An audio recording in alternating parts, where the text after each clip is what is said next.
road you go down that's full of potholes in a car with bad suspension and flat tyres. I don't know why they're bothering building a theme park in this country. They're going right, no one will be able to afford to go to it anyway.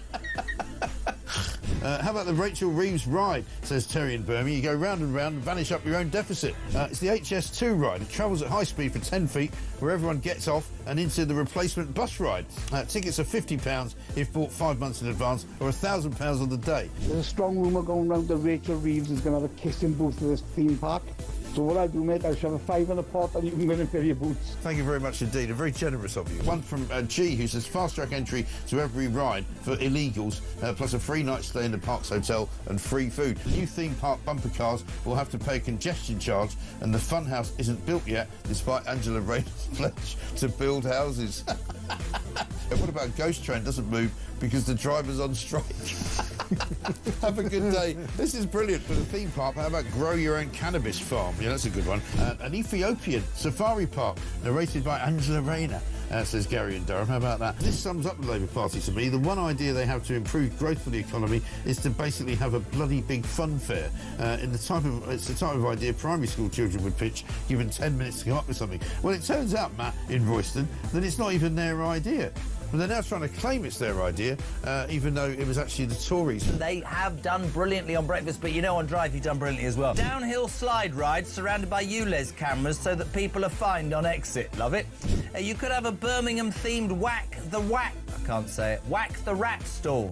If you whack the rat, you can have your bin emptied for free. On the Labour theme park, a house of mirrors where they're all boarded up because they can't bear to look themselves in the eye. I've got a great one for you, mate. This is for the is this for the Universal theme park run by Labour? Moat right around the park. Yeah. With loads of dinghies. Call it the channel and say anyone who can break in, all is free. Imagine a scouse to say you can break into a theme park for free. Hi, Jeremy. Hey, it's simple. You've got the Labour Ghost Train. Yeah. Across the UK, on DAB+, on your smart speaker, on your smart TV, and on your side. This is Talk.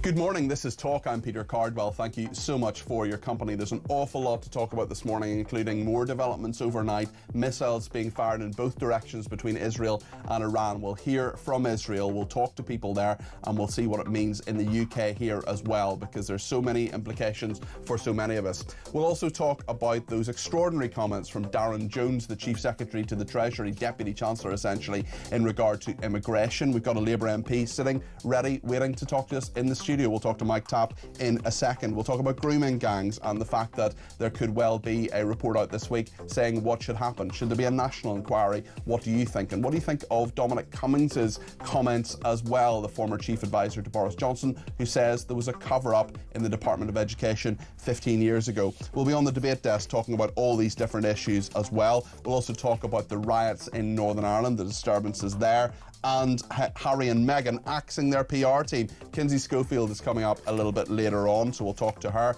Lots to discuss. I want your views on all of these topics. 0344 499 1000 is the number to call. Give me a ring, get your voice on the air, whatever you think. Whether you think I'm wrong, whether you think our guests are wrong, or whether you think you agree with us, let us know. 0344 499 1000. You can use that number to give me a ring, send me a WhatsApp voice message, send me a WhatsApp text message as well. You can also text me 87222 with the word talk in your text. You can tweet me at talkTV or follow me at Peter Cardwell. Loads to discuss this Saturday morning. I'm here right through until 1 o'clock. See him tomorrow 10 till 1. Stay with us here on Talk. Well, Mike Tapp is the MP for Dover and Deal. He is a Labour MP and is with us in the studio now. Good morning, Mike. Good morning, good to see you. I know you're dealing with a big constituency issue and you're firing off to Dover immediately after this interview. What's been happening there is some flooding. Your constituents are dealing with that. Yeah, unfortunately overnight there has been some quite serious flooding. So 23 properties impacted. We've got 21 into temporary housing at the moment. Anyone that is in Dover, check my social media, you'll see the number and the email to contact if you need any further help. So also, not a good night. Of course, well, I wish you all the best, and I wish your constituents all the best as well. Clearly, small boats are a big issue for you in Dover. We'll talk about that in a second as well, in regard to your constituency. But in regard to Israel, there have been a number of developments overnight. We've heard Keir Starmer talking about lowering the temperature, about diplomacy. But many people will say, well, hold on a second, actually that's over. That moment has gone because of what is happening, these missiles in opposite directions between Iran and Israel. What do you make of what's happening at the moment? Yeah, having been to war on 3 occasions, I see that those that are impacted, I am, those that are impacted are the civilians, the population. They're the ones who feel the brunt of governments fighting.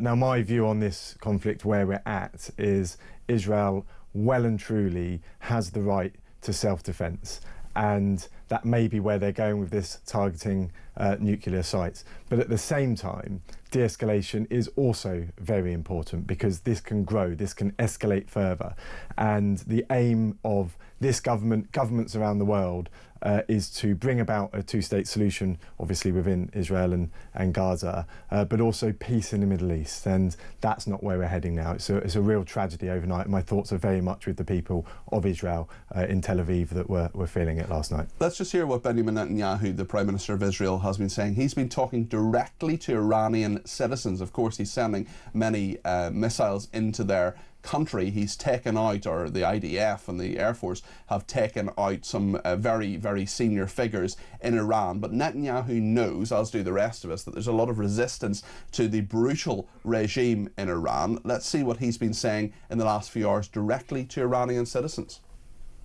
In the midst of one of the greatest military operations in history, Operation Rising Lion, the Islamic regime, which has oppressed you for nearly 50 years, threatens to destroy my country, the State of Israel. The objective of Israel's military operation is to remove this threat, both the nuclear threat and the ballistic missile threat to Israel. And as we achieve our objectives, we're also clearing the path for you to achieve your objective, which is freedom. In the past 24 hours, we've taken out top military commanders, senior nuclear scientists, the Islamic regime's most significant enrichment facility, and a large portion of its ballistic missile arsenal. More is on the way. The regime doesn't know what hit them. They don't know what will hit them.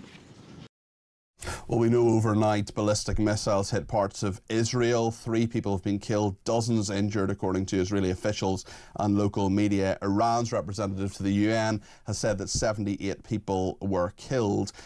We know on Tuesday, the G7 is happening, a number of other international conferences this week. We know on Tuesday that France, which of course has been in concert with Keir Starmer, in concert with the government in condemning some very deeply unpleasant people in the Israeli cabinet who've said some pretty stupid stuff, that Netanyahu, part of Netanyahu's cabinet as coalition partners. I just wonder whether the actions diplomatically, those sorts of sanctions, and the fact that France may recognise a Palestinian state and there's pressure on the UK to do so, is this the diplomatic road you think Keir Starmer will go down, Mike? With Palestine? Yes. Well, it remains to be seen, but I can tell you my view on that. Sure. Is that you know, recognising Palestine as a state is actually a diplomatic tool to bring about a two-state solution. So the diplomats that are working hard on that need to assess when is the right time. My instinct is to say that it's probably not the right time now, while that conflict is ongoing. But we do need to see a ceasefire. We need to see a return of all hostages. Israel need to let that aid in, because what they are doing is completely unacceptable as well. One of the complex things with this debate is people like to entrench themselves in one side or the other, when actually the right answer is, look, Netanyahu has been atrocious in many ways. Hamas are a terrorist organisation that should cease to exist, and we need that two-state solution. They're not the same, though. It's not one and the other, though. Well, they're not the same, are they? And that Hamas is a horrendous terrorist organisation. Netanyahu ain't perfect, but Israel has a right to exist and a right to defend itself, as you have said. Yeah, absolutely, completely agree with that. But the answer is somewhere in the middle. It normally is. Yeah. And what I don't like about this debate is entrenched views that sort of polarise it, and that's not helpful when we're actually looking for peace in the Middle East and in that region. That's what we need to see for the people living there. It's for the citizens of Gaza, Palestine, in the West Bank, and also in Israel, and now in Iran. We've seen it in Yemen too. I sympathise with Israel. They are surrounded by terror states, and they are at threat on a daily basis, and I completely understand why they'd want to ensure that they have that security. Yeah. I just want to ask you about something else. You're, of course, the MP for Dover and Deal. In terms of people coming across in small boats, would you say that the majority of them are women, babies and children? So obviously you're referring to Darren's comments the other night. He has clarified that over the last 24 hours. My understanding, I haven't spoken to him, but my understanding is that he was referring to a specific visit that he carried out into Dover. Why didn't he just clarify that at the time? Jetfoil. Look, it's the nature of a debate show, isn't it? Let's just see what Darren Jones said on Question Time. This was on Thursday night. And when you see that the majority of the people in these boats are children, babies and women who have been... No, they're not. No, you have got to take... No, look, I get this is... North of 90% of them are adult men. Let me be... No.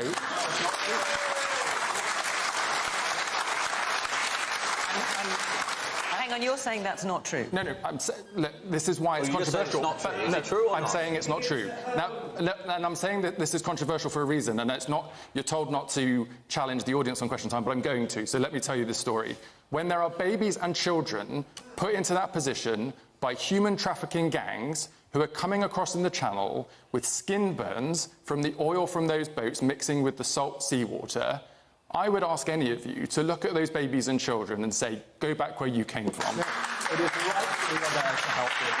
It is right that we are a country that respects our human rights obligations, but it is also right that we should have a border that is functioning and an immigration system that is functioning. It was left out of control by the last government. You know they're coming from France. And we're going to go... You know they're coming from France. We're going to take control of it again. It's right that we take a humanitarian response for those people who are put in those positions, and as the government's policy states, dealing with the criminal gangs who are exploiting vulnerable children to use that route, and then tackling the people who should not be using it and making sure that they're not staying in this country. You can do both of those things without politicising it in the way that you do. Zia. Well, so that was Mike Tapp. Mike Tapp is with us in the studio and will react to that. That was Darren Jones there, the Chief Secretary to the Treasury, sort of Rachel Reeves' representative on Earth, the Deputy Chancellor. And he was being interrupted there by Zia Youssef. Now, the actual statistics that the government say are 70% adult males in those boats. I'll just tell you what one of our viewers has said, Mike, which is Mary in County Down, who says, this Labour government has not one shred of integrity. A Cabinet Minister can lie on television about something that's fundamentally important to the British people, illegal migration, and the government doubles down and effectively backs the lie.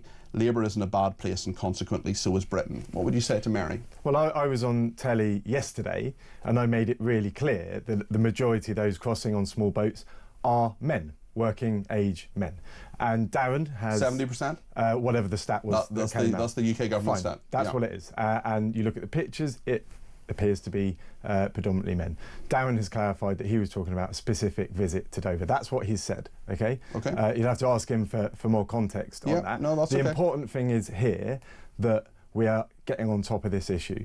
And in 12 months, we've had record deportations. We've set up the Border Security Command. But those deportations, you know and I know that a lot of those deportations are voluntary, and a lot of those people are not people in the boats. Right, so deportations and removals. So what we're doing you're talking about a few thousand removals. Let me just explain what we've inherited when we came in. So it's a system that simply wasn't moving. So people weren't being processing. At the same time, record numbers. Do you know, 400 crossed in 2018, 150,000 since. This isn't a We had about 900 people yesterday. This isn't a problem. You're the government that you are part of the party of government is not sorting this out. They're dealing with one part of the problem, which is smashing the gangs. That I don't think has been successful. But if you let me go in a second, what they're not doing is dealing with the people coming into this country. There are many ways to do that, and they've not solved this problem. Okay, so I don't disagree with what you're saying, by the way. It's important that we do fix this problem. It's a top priority of the government. It's something that I talk about on a nearly daily basis. So first, what we've done in the Home Office is fixing that system. So 50% increase in processing, removals and deportations up around 24%, getting rid of foreign criminals up 14%. But there's still a hell of a lot more to do. The diplomatic work around getting the French to tackle boats in shallow waters is starting.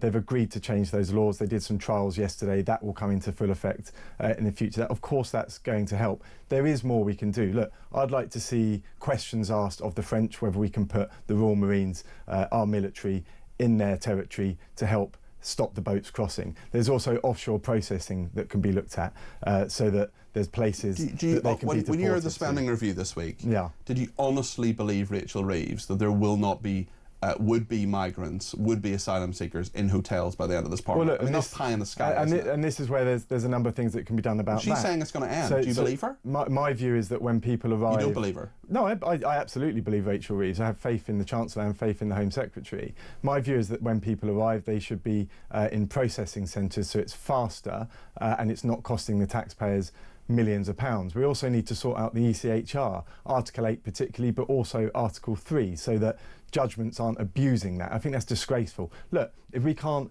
deport a foreign paedophile, something is not working. And I know work is being done behind the scenes there, but there's a hell of a lot that is being done and that can be done that has to all happen for this to be fixed. Otherwise it would have been fixed already, I can assure you. It's a complex problem. Let me just read you what Paul in Hartlepool has written me on text this morning. Please ask Mike Tapp why this government keeps lying to us. Darren Jones's immigration lie, the Chagos lies, the hidden costs, the UK economy growing, which is totally untrue. I'm sure you saw that clip of your colleague on Sky News the other night. That was James Murray being challenged by Sophie Ridge. UK economy growing, which is totally untrue. Lies just keep coming. Starmer continually giving false information, especially on budgets. Does Mr Tapp think that the electorate are totally stupid, says Paul in Hartlepool? No. Look, let's take Chagos for an example, right? The Tories are well read into that. They know exactly what's going on there. They knew that there was a high risk. There's an assessment to be made there, a legal and political assessment and security assessment to ensure that we maintain control of that base for national and international security in a very important Why not just keep it as part of our territory then? The Conservatives started those negotiations because of the assessment that there was a very high chance... You don't have to do everything the Conservatives there was a very high chance we'd lose control of those islands. So we took that forward to ensure that we don't. The Conservatives are exploiting that and pretending that they don't know the detail behind the scenes. I'll tell you on Chagos, forget the Tories for a second, and I'm not defending them for a second. On Chagos, what our viewers and listeners see, this was British territory. We had it. We didn't need to give it up. We've given it up because of Keir Starmer and his lefty mates. And what has happened is that we're now spending taxpayers' money, which somehow, miraculously, Labour can find, to lease it back. To lease back Diego Garcia. 0.2% of the defence budget, which we've increased or increasing to ensure that we can take on the threats from Russia. So you're cutting people's welfare, you're cutting people's PIP payments, for example. Please bear in mind... But we somehow magically have money to lease back something we already have. You said that the viewers think that we weren't going to lose control of it. The legal assessment is that there was a very high risk of that, and we couldn't have that happen for our security here. If war goes into Taiwan, for example, we don't have that strategic position. That would in fact impact us here. But you had it. Home. You had the strategic position. Now you're leasing it back. And a very high chance we'd lose control of that. Okay, so if you're leasing it back, why wouldn't you lose control of Diego Garcia even though you're leasing it back? Look, there was a legal assessment made that if it stayed as it was, because of the legal challenges that were highly likely to come... But if you're leasing it back and you're still there at Diego Garcia... This is what I don't understand. Sorry if I'm being naive here. But in terms of Diego Garcia, if you're leasing it back and you're there, wouldn't you just lose it anyway if there was a problem with Taiwan and China? No, not at all, because we've got a contract in place that keeps us there.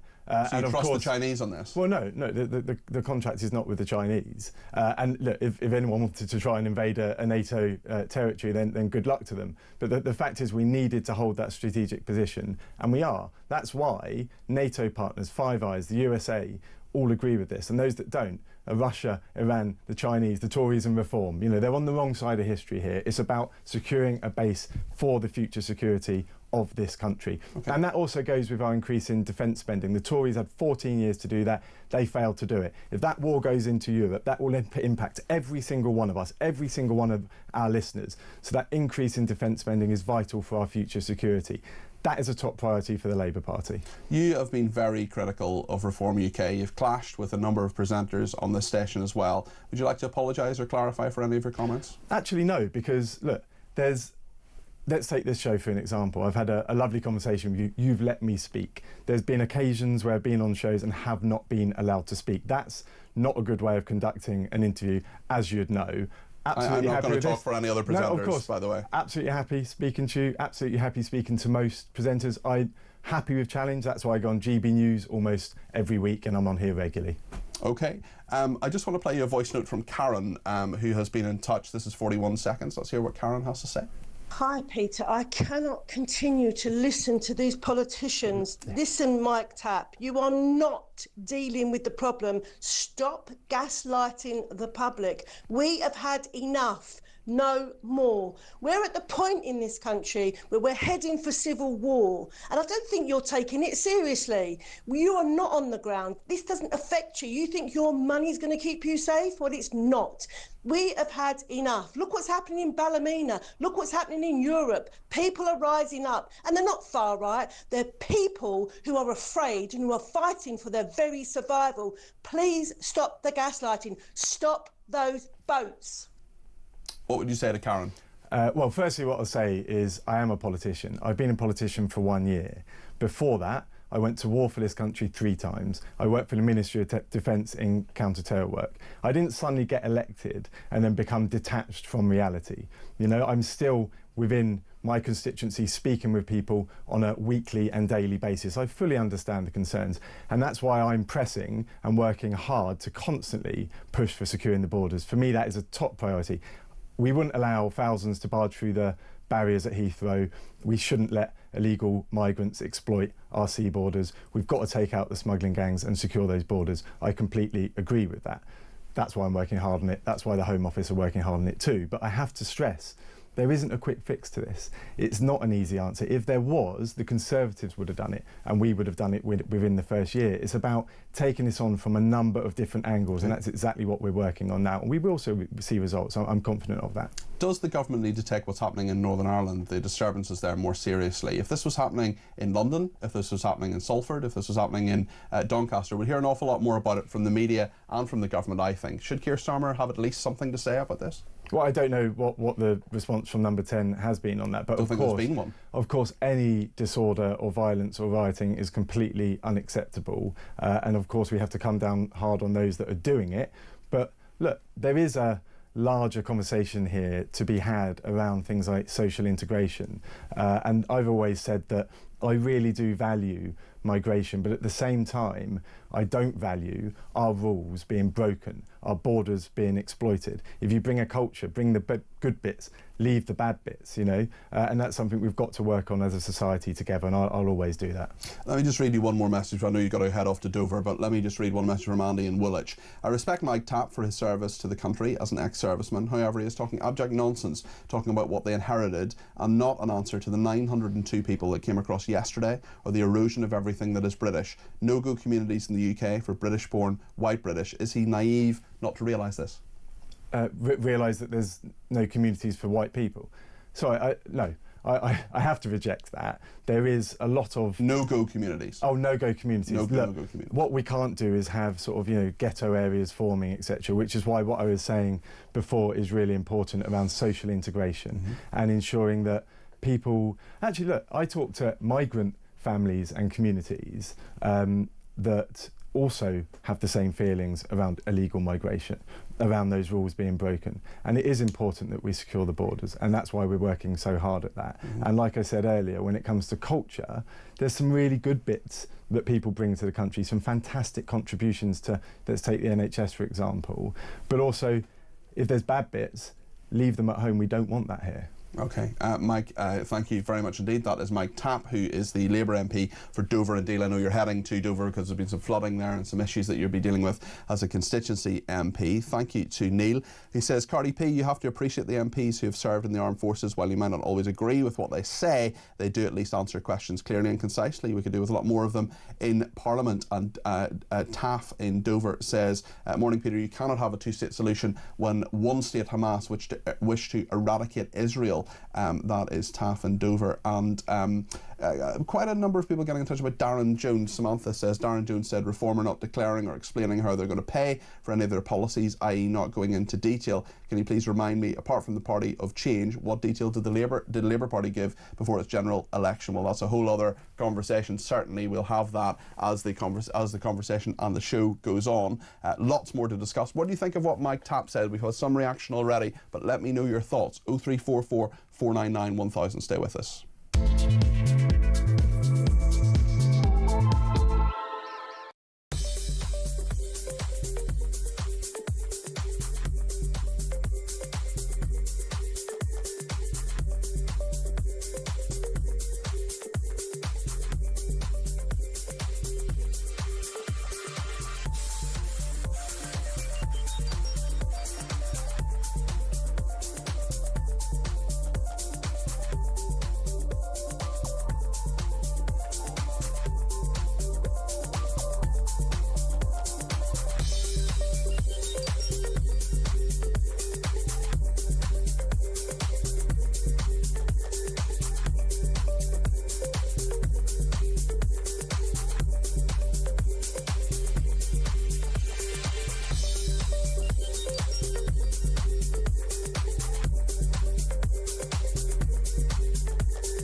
But it's very difficult. It's very, very complicated.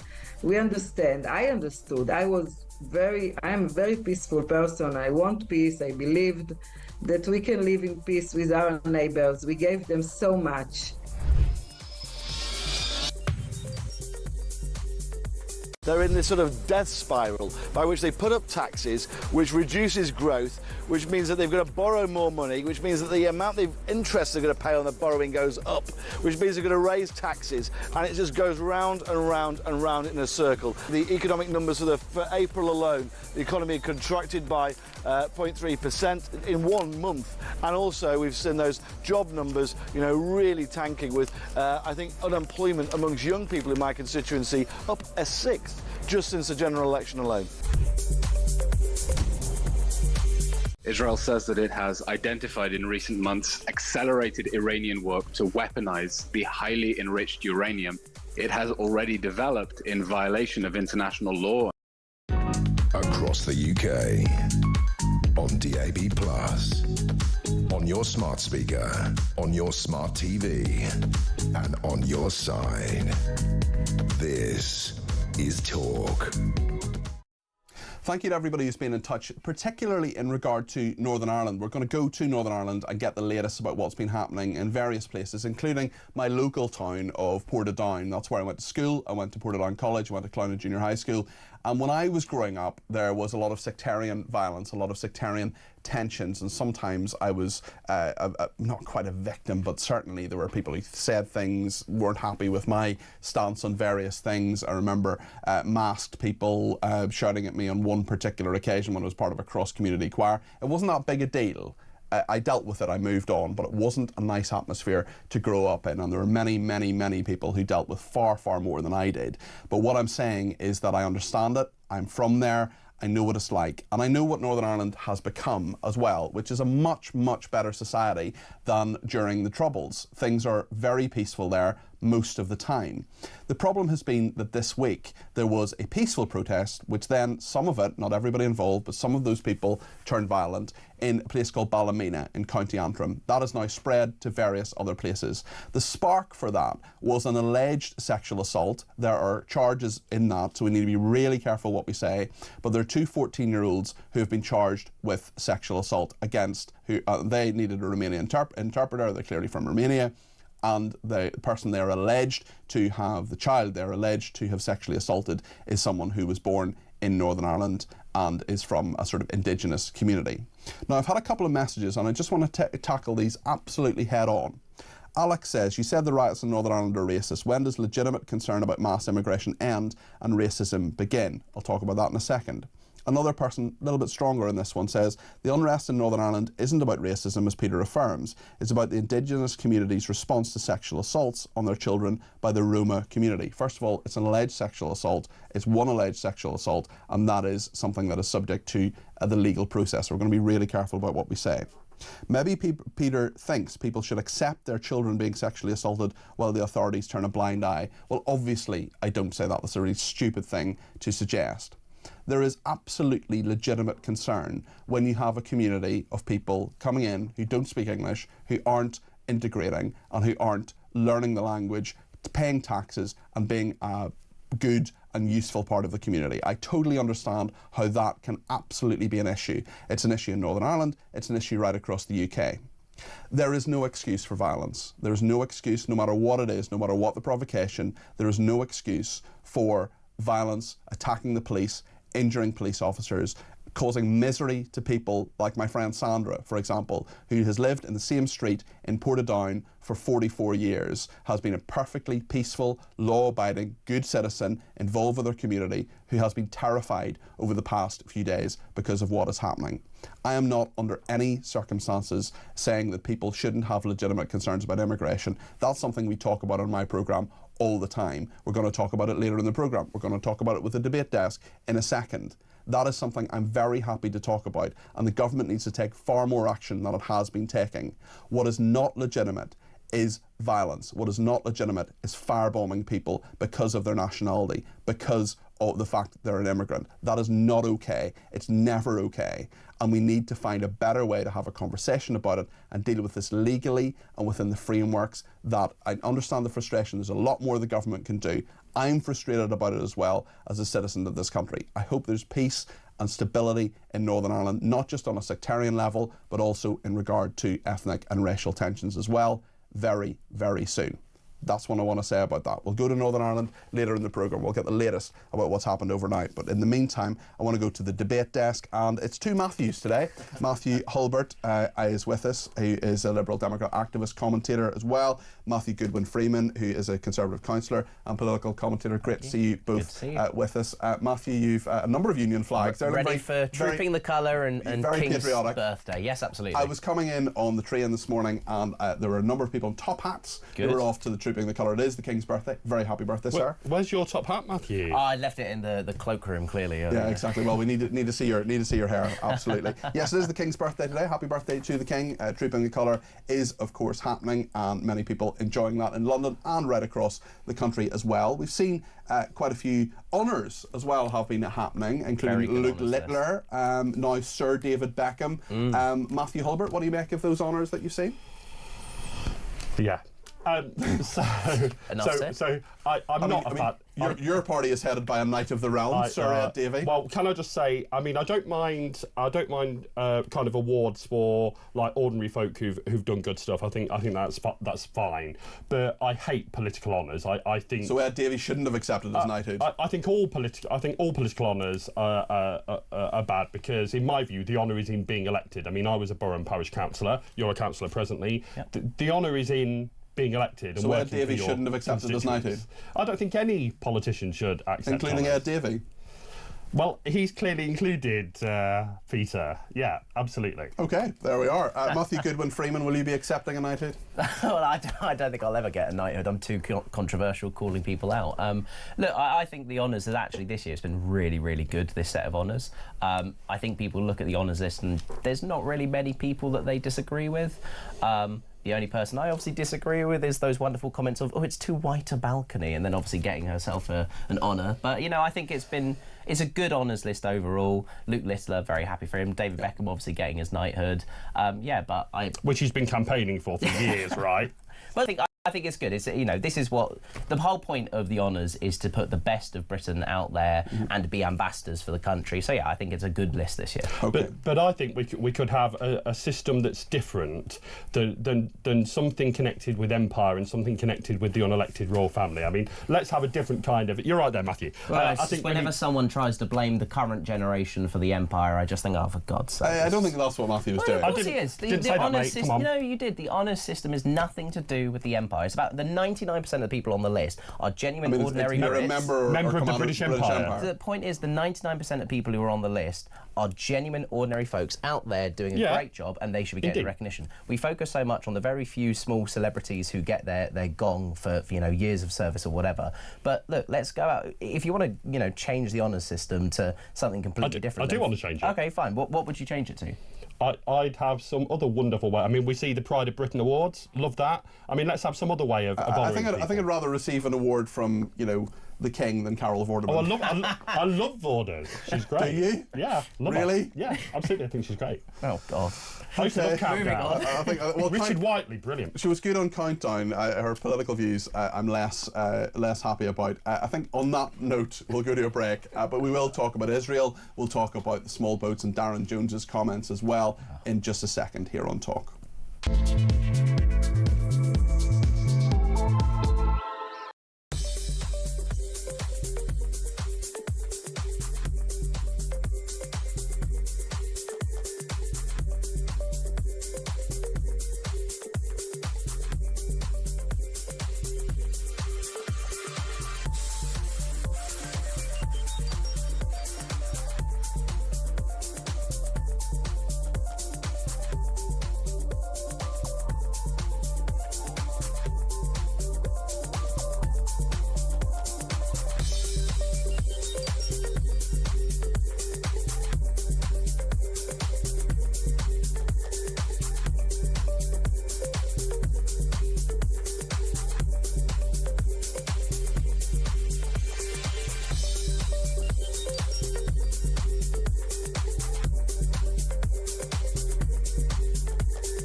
Across the UK, on DAB+, on your smart speaker, on your smart TV, and on your side.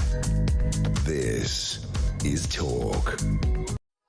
Grace in London has given me a ring on 0344 499 1000. Grace, you're very welcome to the programme. I know what you want to talk about. I just have to warn you that obviously there are active legal proceedings in regard to what's happening, so we'll be careful about what we say. We don't want to prejudice a trial, but you have some thoughts in terms of sexual assault. What are your thoughts?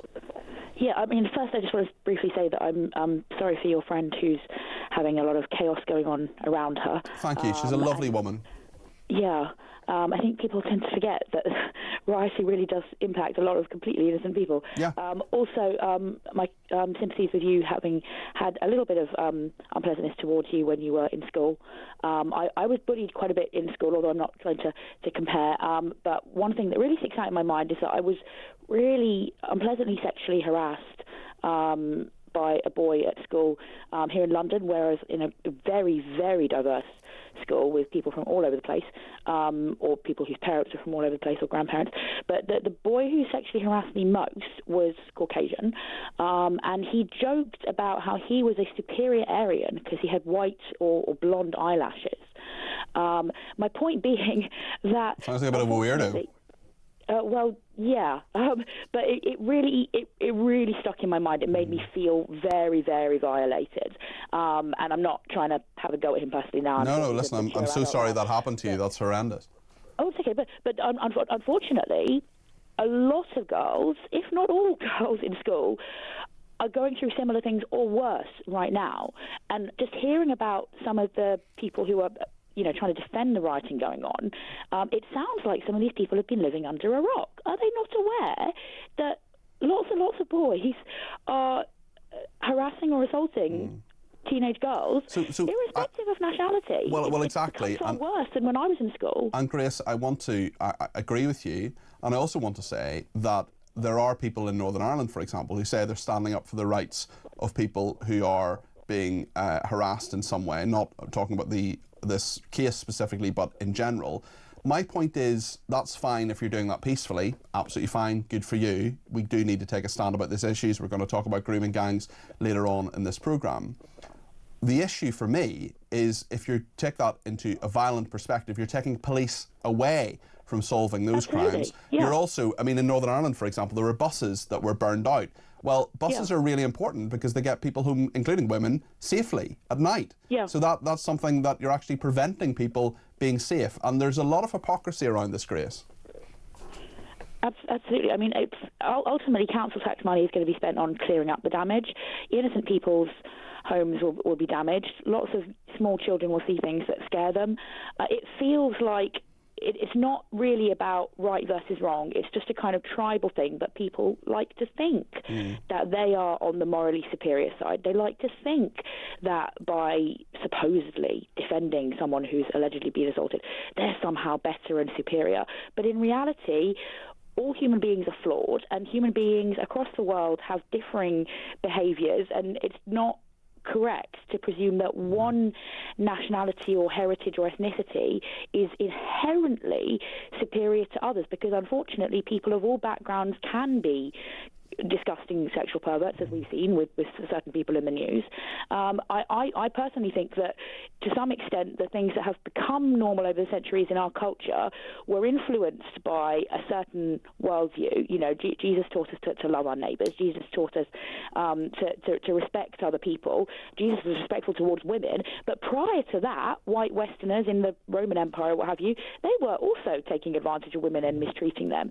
So to presume that somehow inherently we as white people from the British Isles would always be better. No, I think we've been privileged to be born into a culture that has some good values, but we're abandoning those and we're demonstrating that we can be animals by rioting. They're just completely proving that we can be misbehaving and uncivilised by rioting. Grace, thanks for your thoughts on that. That is an interesting view, a nuanced view. Matthew Goodwin, Goodwin Freeman, what do you make of what Grace has said there? I firstly am really, really sorry to hear what Grace has gone through. I think it's just so sad to hear. She's completely right. I'm the eldest brother of 3 siblings. I've got a younger brother and a younger sister. Absolutely, when they've been going through school, they go through very similar things, very similar challenges and difficulties. It is a massive thing of educating our future generations. But you're completely right. What you said in your introduction earlier on, there is no excuse for the violence that's going on, but absolutely there is the right for people to call out what's been going on and to be calling out, the cases that have been happening and obviously protecting young girls from the crimes that are happening. But Matthew, it depends on the motivation for them going on the streets, because as my Liberal colleague, the Alliance Deputy Leader Owen Tennyson, has said over the past few days, the fact is that tragically, horrifically, horrendously, plenty of white men commit assaults. Are there people on the streets protesting about that? And if there's not, it's hard not to think that there's not an element of racism in these protests. The problem, I think it's you're right, but it's more complicated than that as well, in that sometimes these things are just a spark for dealing with, and I'm not trying to condone anything, I'm simply trying to understand it. Where people say, look, I've got some problems with the fact that there are lots of people, not Indigenous people, who are in the area, who are not contributing, who are not often speaking English or even attempting to. Legitimate grievances are raised, politicians are spoken to, politicians do nothing. Yeah. and then this spills over into violence. I'm not saying it should. I'm not saying there's anything acceptable about that, but there's so many people who just don't feel they have a voice and don't feel they have an alternative. Now, there is an alternative, and I would counsel people to protest peacefully, which is what a lot of people did in Ballymena, actually. But what's happened over the last few days is that has spilled over, and other frustrations are coming into this. I'm not condoning it, you're not condoning it, but do you understand it? I understand some of it, but I go back to this point that, you know, if we saw such protests across the board, you know, when it's white men that are doing these horrendous things, then I'd accept that that is consistency. But I just worry that there is a racist element to some of these protests. And there's definitely a racist element, there's no doubt about that. Matthew, final thought from you. What I was just going to say, I think the biggest thing that comes back to all of this is about integration. Nigel Farage said at the general election that this should have been the immigration election, and talking about the fact that integration into UK values, British values, things like that is what is what's missing. And all we've seen ever since is obviously with everything when it comes to boat crossings, immigration, legal, illegal, whatever, it is about the level of integration into British values and society. And I think that's at the core of all of this. People across the country, wherever they are getting fed up of people not integrating. Thank you to both Matthew Goodwin-Freeman and Matthew Hulbert. We're going to stay on the debate desk. We're also going to talk to Richard Tice in a couple of minutes, the Deputy Leader of Reform UK, who wasn't actually due to be on this programme, but was watching the programme, and I'm glad he was. And he has some thoughts on what Mike Tapp has been saying, the Labour MP. We'll get the reaction of both the Matthews in a minute, but we'll also speak to Richard Tice, who's let us know he has some views, and he's welcome on my programme anytime he likes. We're going to speak to him in a second. Stay with us.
diplomacy.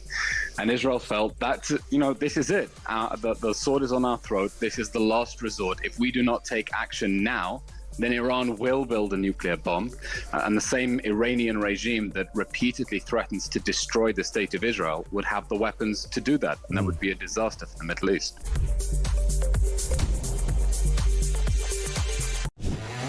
You can't try and snipe at the Conservatives for things that weren't our fault. Oh, I mean, I haven't got time.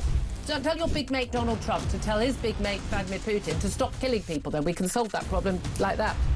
Are you going to be a net contributor to our society? But are you going to better the lives of the people already here? Won't be surprised to know I disagree. Why? Why do you disagree, though? Why do you want our young people left on the scrap heap? The court's time being wasted, laying down a ruling on what is a woman.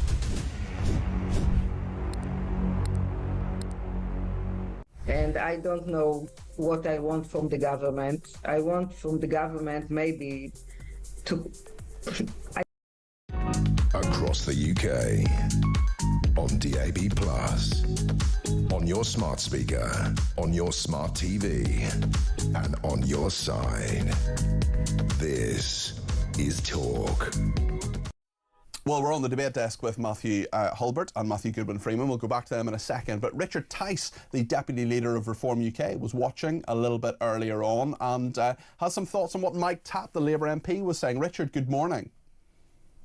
Very good morning to you, Peter, from sunny Skegness. I was actually driving to Skegness and I heard you, as I often listen to your show, of course. Excellent. And man of great taste. I must be honest, I nearly crashed the car. Oh, dear. So horrified by the twaddle that was being talked by Mr. Tapp that I had to pull over, take a sort of a quick breather, and then ring your team. I want to talk about what he said about Chagos, Peter. Go for it. We, the United Kingdom, we owned the freehold of the Chagos Islands, and we still do until this treaty is signed. So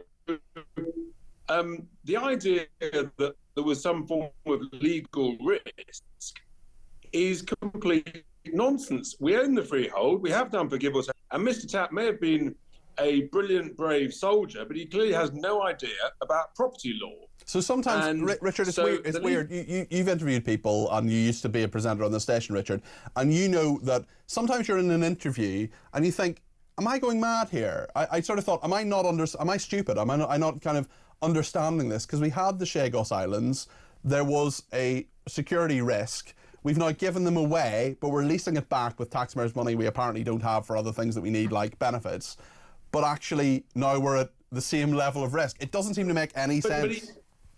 There was no security risk. We've owned these islands for 300 years. Nobody's tried to invade. Nobody's tried to take them away from us. But now they've sort of invented this, his own tap trap, so to speak, because he then said, once we've got a lease on these islands, no one can take them off us because we're part of NATO, and NATO would stop them. Well, hang on, we're part of NATO now. Yeah. We own the freehold. Yeah. If anybody tried to take them from us, we wouldn't let them. I mean, the whole thing is a complete nonsense, and we're going to spend, based on the current rate of inflation, if you inflate that over whatever it is, 99 years per annum, the bill will be, give or take, 45 to 50 billion pounds over those 99 years. It is an absolute outrage. It's the worst property deal ever done in the history of mankind by anybody. And it's been done by this Labour government and these globalists. So I just wanted to clarify the record. Well, thank you for that. If Reform UK becomes the next government of this country, what will you do in regard to Chagos? I've made that very clear. We will rip the deal up. We will rip the deal up. Is that possible? Can you do that? Absolutely. It's an invalid treaty, and I'll tell you why. Because when Mauritius was granted independence back in the mid-60s, part of that deal was that we, the UK, paid 3 million in old money in the 1960s, worth about 70 to 80 million in today's money, to Mauritius to see. Oh, we're slightly losing Richard there. The connection, I'm afraid, is beaten us there. But I think we got his point there. Please thank Richard to the production team when they're chatting to him. But I think we got Richard's point there. And I mean, he makes a good one. And on the Chagos Islands, which is something our viewers and listeners feel very strongly about.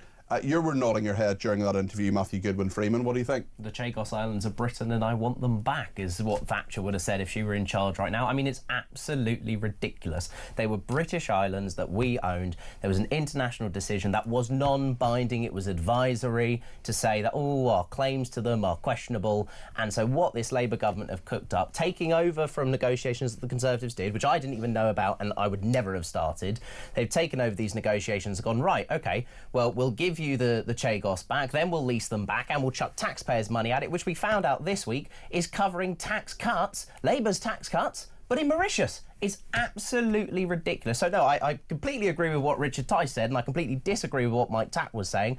I'm sorry, you cannot defend this. They have given up British sovereign territory, and who knows what's next. You know, we've seen about the Gibraltar deal this week. We've heard about rumours with Falkland Islands. All these sorts of things could be coming up now because Labour have set the benchmark. I'm furious. Matthew Halbert? Well, I mean, can I first of all say that it was good to see Richard Tice there because he's just not on this network enough. So I'll say that first of all. I think on the Chagos Islands... Nigel Farage on earlier as well. You'd be glad to hear that. Yeah, the people you have to deal with, Peter. We're very, very happy to have people of all political stripes. Indeed you are. Even Liberal Democrats on this station. Thank goodness for you. But yeah, my main issue with the Chagos Island situation is that it didn't involve the Chagos Islanders, and I believe in national self-determination, and the people of that place who wanted to remain British should have played more of a role in what happened. Yeah. Okay. Listen, we've gone off in lots of different directions. I love the debate desk because, you know, Richard Tice rings in, you know, Grace rings in. We have all sorts of... I didn't expect to be talking nearly as much about Northern Ireland, for example, but we're doing that later in the programme as well. We'll get the latest from there. We haven't even spoken about Darren Jones yet. Let's play his clip from Question Time on Thursday night, where he made some remarks. He's later clarified them. Let's see what he had to say. And when you see that the majority of the people in these boats are children, babies and women who have been... No, they're not. So he was corrected there by Zia Youssef. We know from the government's own figures that it's 70% males at least in those boats. Matthew Goodwin-Freeman, we've got Darren Jones, whose job it is to count, who doesn't seem to be able to count. Darren Jones is a liar, and he should apologise, because that is the standard. He's clarified his remarks. Clarification is not good enough. He should say sorry. That is what he says there's a wider want. context, and he was talking about a specific thing. People want from politicians the truth, and when people lie, people want someone to say, I'm sorry. Darren Jones could have killed all of this by saying, I'm sorry. I was wrong. I lied. I'm sorry. The stats prove Or crazy themselves. thought not saying it in the first place. Matthew true. Holbert. Well, I think Darren Jones was incorrect, clearly, in what he said there, and I'm pleased to hear that he's clarified his remarks. But as you know, and I'm very proud to sit here and say again, that I'm very liberal on immigration, and I think that people come here seeking out... Well, you can shake your head as much as you want, Matthew, but people come here wanting a better life, and they're human beings and deserve to be treated... What about the people from this country who want a better life? Absolutely. Well, I don't quite get your point, Peter. So my point is that if you have people coming here for whatever reason, wanting a better life is an absolutely legitimate thing, totally get that, but if you come illegally, contribute nothing, and then get privileges... nothing. I mean, prove to me that they're contributing nothing. Prove to me that they're contributing nothing. Yeah. Okay, so there are people in... Hold on. There are people in asylum hotels at the moment who are getting 3 meals a day, accommodation, heat, lighting, who are contributing nothing. Well, what are you suggesting, Peter? That we shouldn't be treating human beings humanely? They don't need to be in hotels. They don't need to be... First of all, I'm not suggesting that. Right, okay. Second of all, they don't need to be in hotels. And third of all, you haven't engaged with my point that they're contributing nothing. They're contributing nothing, and they're being treated better. They're not allowed to work. And being treated better... Well, they shouldn't be here in the first place. They're here illegally. They are being treated better than many people in this country who don't have those privileges, who don't have 3 meals a day, who can't afford to go to those hotels, and don't have that accommodation. Well, I would say that no human being is illegal. That's what I'd say. Well, you're wrong. You're factually wrong. No. So should I? Okay, by your logic, ridiculous. Matthew, should I be able to go to Australia right now, arrive in Australia, and say I'm going to work here and I'm going to stay here in Australia? Countries have processes, and of course, I'm not saying we shouldn't. So countries have processes, but no one's illegal. That doesn't make sense. I'm not saying that. Well, what I'm trying to suggest is that these are human beings who are looking for a better life. No one's denying that. And they deserve to be treated humanely. That's what I'm saying. But the point is that their first act coming to this country is illegal entry. If you try to move to any other country, you have to apply for permits, apply for visas. They're looking for a better life. Hold on, you have to apply for visas. There's nothing wrong. Hold on. There's nothing wrong with looking for a better life. Yeah. Everyone wants a better life, but there are lots of people who don't have a particularly good life at the moment, who see people coming in who have contributed nothing to this country, but it's not who are getting... Let me finish. Who are getting privileges that they don't have. It's not the fault of the other people who don't quite look like you down the road that your government doesn't serve you in the way that you feel they should. That's the government's fault. But that's exactly what we're saying. We're saying the government should be taking this seriously. And I'm sorry, but you are just digging a hole that you're never going to get to the other end of, because it's just ridiculous. People who come to this country illegally have entered illegally. They've broken the law. Then they get put in hotel rooms with 3 meals a day, an allowance, be allowed to go wherever they want into society whilst we wait for their processes to be sorted out. Is any of that their fault? Yes. In any other country, all right, once they've arrived, is any of that their fault? In any other country, you How have is to it? wait. Well, they've and arrived apply. illegally. They shouldn't have arrived illegally. They know that. They know that's illegal. They shouldn't do that. And now they're coming here, and now they're... I mean, the processing is the problem, but they're the problem too. If you enter a home, or if you enter a country illegally, you shouldn't have any right. Well, you should have some rights, of course, but you should be sent back to your country immediately. It's really straightforward. In any other country, you have to apply for a visa and wait for the decision before you can turn up to the country. What they are doing is coming here illegally, paying people smugglers at the same time as well, so funding criminal organisations, coming here illegally and then getting a better quality of life than a lot of final thought from Matthew Holbert. Then we need need more safe and legal routes for people who are genuinely fleeing oppression to come to the UK, and we didn't get them under the last Conservative government, or indeed under this Labour. Well, there are 9 of them. There are 9 safe and legal routes. There are 9 routes. There are lots and lots of people who say there aren't safe and legal routes. They are lying. There are safe and legal routes, and they remain. OK, well, on that note, Matthew Hulbert, thank you very much for joining us. You're welcome anytime. That got feisty. Yes, it did. Liberal Democrat activist, but we are the home of free speech, and of course we disagree without being disagreeable. Don't think we're disagreeable there, but we certainly raised the temperature. And if you have views on what Matthew Hulbert, or indeed Matthew Goodwin-Freeman, thank you to him. Political commentators, both Matthew Hulbert, Liberal Democrat activist, Matthew Goodwin-Freeman, a Conservative councillor. Thank you to both of them. Let me know your thoughts on what they have said. 0344 499 1000 is the number to call. We're going to go live to Israel in a minute or two with a former Conservative MP who is there. He's been in shelters for the last 2 nights with his family. We'll talk to him about what is going on in Israel. And thank you to Graham and Bishy, who says that it should be a rise Sir Cardi P for services to Diet Coke and Freddo bars. All I can say to that is cheers. Thank you, Graham. Much appreciated. Lots to discuss in the next couple of hours. We're here right through till 1 o'clock. Be sure to get your comment on the air. 0344 499 1000 is the number to call. See you in a minute.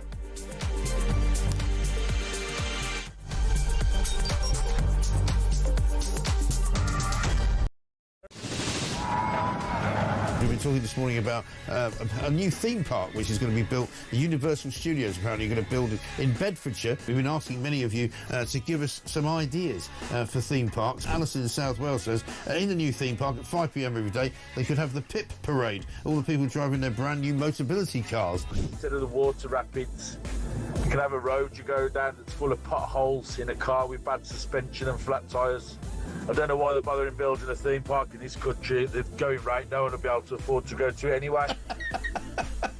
How about the Rachel Reeves ride, says Terry in Birmingham. You go round and round and vanish up your own deficit. It's the HS2 ride. It travels at high speed for 10 feet, where everyone gets off and into the replacement bus ride. Tickets are £50 if bought 5 months in advance, or £1,000 on the day. There's a strong rumour going round that Rachel Reeves is going to have a kissing booth at this theme park. So what I do, mate, I shove a £5 in a pot and you can go and fill your boots. Thank you very much indeed, and very generous of you. One from G, who says fast-track entry to every ride for illegals, plus a free night stay in the Parks Hotel and free food. New theme park bumper cars will have to pay a congestion charge, and the funhouse isn't built yet, despite Angela Rayner's pledge to build houses. And what about Ghost Train doesn't move because the driver's on strike? Have a good day. This is brilliant for the theme park. How about grow your own cannabis farm? Yeah, that's a good one. An Ethiopian safari park narrated by Angela Rayner. Says Gary in Durham. How about that? This sums up the Labour Party to me. The one idea they have to improve growth for the economy is to basically have a bloody big fun fair. It's the type of idea primary school children would pitch, given 10 minutes to come up with something. Well, it turns out, Matt, in Royston, that it's not even their idea. But they're now trying to claim it's their idea, even though it was actually the Tories. They have done brilliantly on breakfast, but you know on Drive you've done brilliantly as well. Downhill slide rides surrounded by ULEZ cameras so that people are fined on exit. Love it. You could have a Birmingham-themed whack the rat stall. If you whack the rat, you can have your bin emptied for free. On the Labour theme park, a house of mirrors where they're all boarded up because they can't bear to look themselves in the eye. I've got a great one for you, mate. This is for the is this for the Universal theme park run by Labour? Moat right around the park. Yeah. With loads of dinghies. Call it a channel and say anyone who can break in, all is free. Imagine a Scouser say you can break into a theme park for free. Hi, Jeremy. Hey, it's simple. You've got the Labour ghost train. Yeah. We're everywhere. Across the UK. On DAB+. On your smart speaker. On your smart TV. And on your side. This is Talk.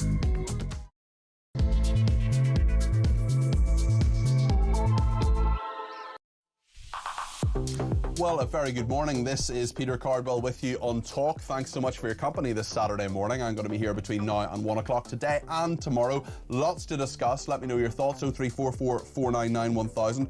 We're going to go live to Israel in a second. Benjamin Netanyahu launching preemptive strikes, warning of a nuclear holocaust as an all-out war may loom. Certainly he has taken out, and his forces have taken out some senior ranking people in Iran who were part of their nuclear development. Very, very interesting resulting in that a number of missiles going backwards and forwards. We'll talk to someone in a second who has been sheltering in a shelter in Israel the last 2 nights in regard to this. We'll get the view on the ground, and then we'll talk to Gary Mon, chairman of the National Jewish Assembly, as well, in regard to what is happening and why and what happens next. And what Sir Keir Starmer should do as well. It's the G7. He's on his way to Canada. He's talking to the biggest and most powerful nations in the world, including America. What do you think Keir Starmer should do about this?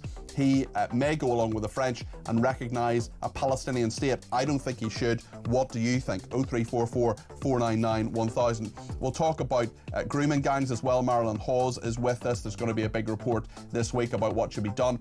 Fascinating comments from Dominic Cummings as well, the chief advisor to Boris Johnson.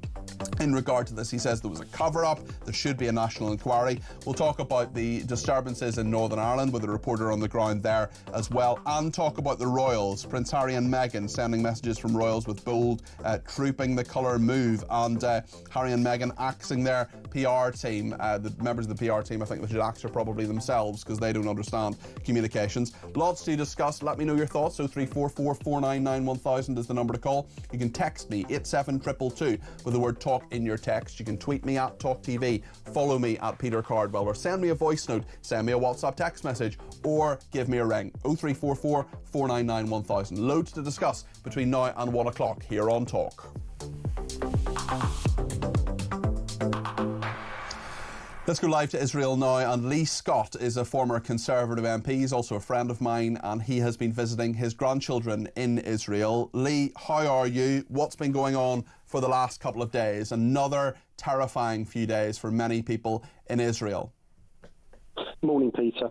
Thank you for having me on. Yeah, this is very tense time here. There's nobody on the streets. We last night were in the bomb shelter on 4 separate occasions for quite some time, with missiles coming in, and these are tense times and worrying times. Israel did a preemptive strike on a rogue regime who has called for the destruction of Israel. This morning has said that they will target UK, France, and America for helping to defend Israel, and I think from here the people would send their gratitude to both Her Majesty's opposition plus the government for their help of defending Israel from a tyrannical regime. It's a very, very tense time. I know you are someone who follows these things very, very closely in your time as an MP and an advisor as well. Certainly from the perspective of your family. I mean, you're with your grandkids, you're with your children, and what is it actually like? Just talk us through what happens when they tell you to get to the shelters. Just take us by hand for people who've never done it before, who don't know the kind of way that people live in Israel. Just tell us a bit about how your family is living. It starts off with the alarm which goes out in the street sirens saying there is going to be an attack imminent. There's various apps on the phone which tell you where those attacks are likely to be in. At the moment, it is virtually the whole of the country. You then have to proceed to, if you're in a private property or a rented property, into what's called to the safe room, which is a room which is protected with concrete so that you'll be relatively safe. If you're not, then there are shelters like the ones we've been in for the last 2 nights, where you go to a shelter and you sit there. You can hear both the bangs of the Iron Dome defending Israel's borders, plus the missiles incoming from, in the past it's been Houthis, but now it's from Iran. And you have to sit there and wait until such time as you're told it is safe for you to leave. But what has been happening, Peter, is you've been leaving and then immediately another attack and you come back. And it is, no matter how much bravado anyone has, it's scary. And it's not a way that a country should live its life. And if I may just briefly say that if someone was attacking London, what would people want our government to do about it? They want them to protect them. It's the first duty of any government. Iran wanted the destruction of Israel. What is it like for you as a grandfather? I mean, you go to Israel. I know you go an awful lot. I know you're very close to your family, and you spend a lot of time in Israel, and you want to, Israel's a beautiful country. There's a lot to do. You want to spend happy times with your grandkids. This just they must look to you and look to their parents for reassurance. Do you feel you can give that reassurance to them when you're actually scared yourself? Sadly, I don't think we can. At the moment, I'm looking out the window because at the moment there's not an attack. and there's nobody about.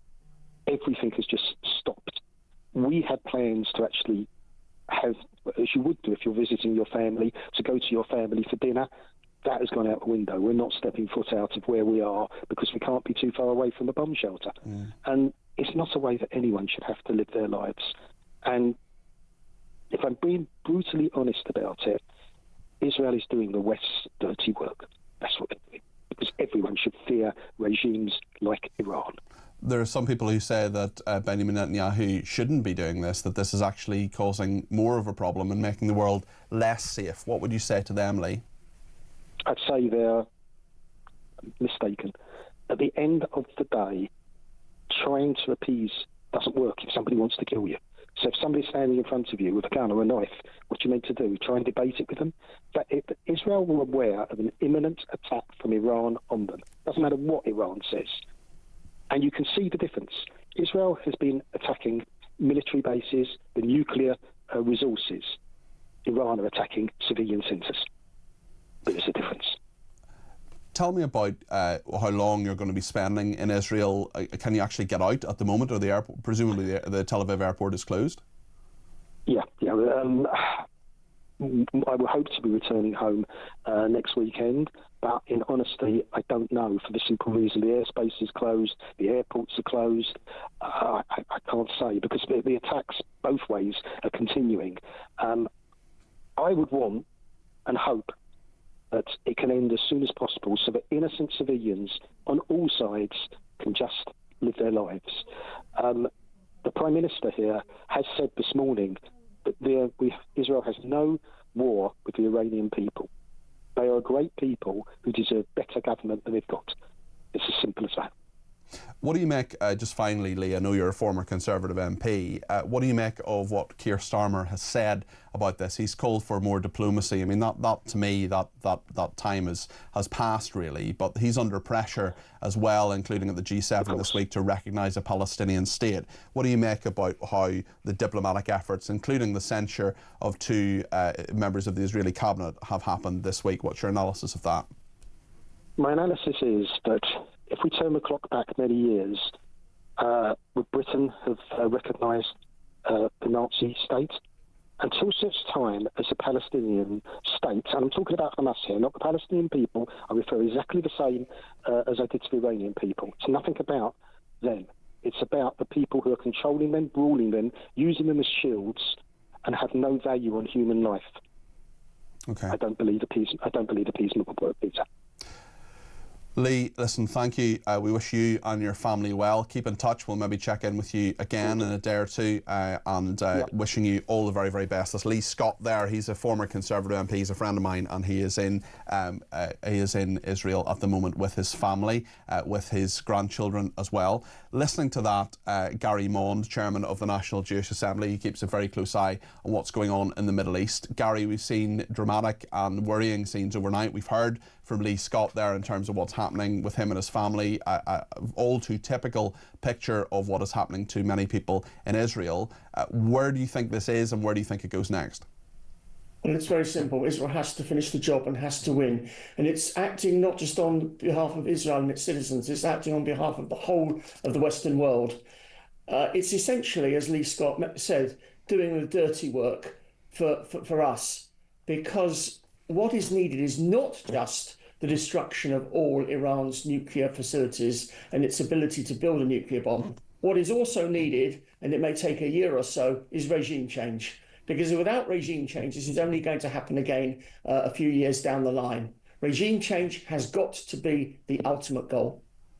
And I mean, how realistic is it that that actually happens, especially if you have Iran, which has been developing nuclear weapons? I mean, surely the regime which has held on there for such a long time will presumably at least attempt, well, it is attempting to continue to do so.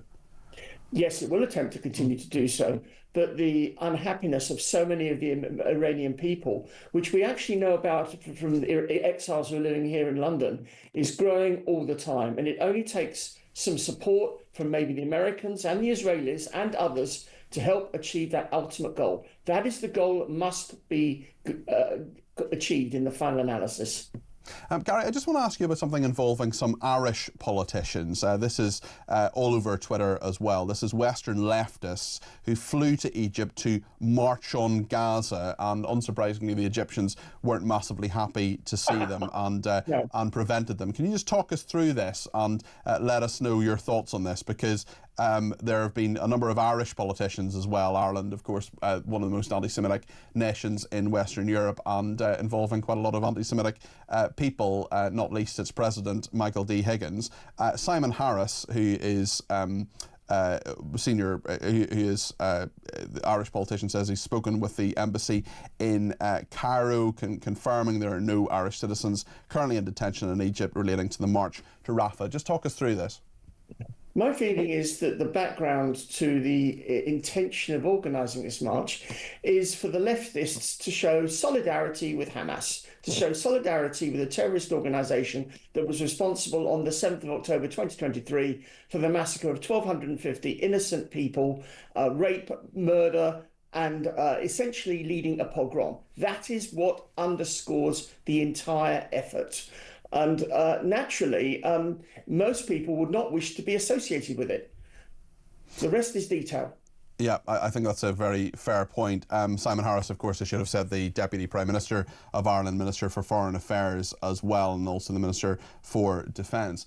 Gary, I just wonder what you think happens in the next few days, because Benjamin Netanyahu has made very clear that this is just the beginning of this attack on on Iran, apologies, and it is such a elaborate attack that has taken a long, long time in the planning as well. I think there's a lot that will happen in the next few days that it's very difficult to predict for those of us who are not on the inside. I think that we will see the continued degradation of Iran's nuclear sites. One's wondering whether there's going to be any attack on other Iranian facilities, other non-nuclear facilities, and of course on Iran's oil trade. I think that Israel Katz, the defense minister of Israel, was saying that Iran really crossed an additional line when it attacked Israeli civilians as opposed to attacking Israeli military sites. And there will be consequences for that. What they are is hard to predict. Gary, thank you. That's Gary Mond there. He is the chairman of the National Jewish Assembly, keeps a very close eye on what's happening in the Middle East as well. What do you think of this, especially in regard to the implications for the UK? Should Keir Starmer recognise a Palestinian state? Now, he's under pressure to do that. I think the French are probably going to do it on Tuesday. That's one of the diplomatic tools in his arsenal. Also, we'll notice on a practical level for us here, we will notice the petrol prices going up. Oil has gone up the price of oil has gone up by about 7%. That's going to be put through to us very, very soon as well. Lots of people getting in touch about Northern Ireland, far more than I thought would, to be brutally honest, and including one person from Northern Ireland, Barry in the Ards Peninsula, who says, "Morning, Peter. Peaceful protest does not work here in Northern Ireland, whereas violence can pay dividends. Sinn Féin First Minister is proof of that," says Barry, which is a perfectly legitimate thought on all of this. On the honours as well, a listener has pointed out, Barry, thank you for your message, by the way, but Ben in Belfast has pointed out that, I should have mentioned earlier on, we talked about Luke Littner, we talked about Sir David Beckham, but Tracy Ann Oberman as well. She's honoured to share that she's been awarded an MBE for services to Holocaust education and combating anti-Semitism. She has been subject to such horrendous abuse, and Tracy Ann Oberman, a real hero for doing that. So well done for her with her MBE. Lots more reaction, including to my interview with Mike Tapp a little bit earlier on. There are quite a few people who have got in touch about that, and indeed Darren Jones's comments on Question Time on immigration and on small boats. We will reflect all of those in just a second here on Talk.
don't know. You can't try and snipe at the Conservatives for things that weren't our fault. Oh, I mean, I This haven't is got not one. time. So tell your big mate Donald Trump to tell his big mate Vladimir Putin to stop killing people, then we can solve that problem like that. Are you going to be a net contributor to our society? But are you going to better the lives of the people already here? Won't be surprised to know I disagree. Why? Why do you disagree, though? Why do you want our young people left on the scrap heap? The court's time being wasted, laying down a ruling on what is a woman.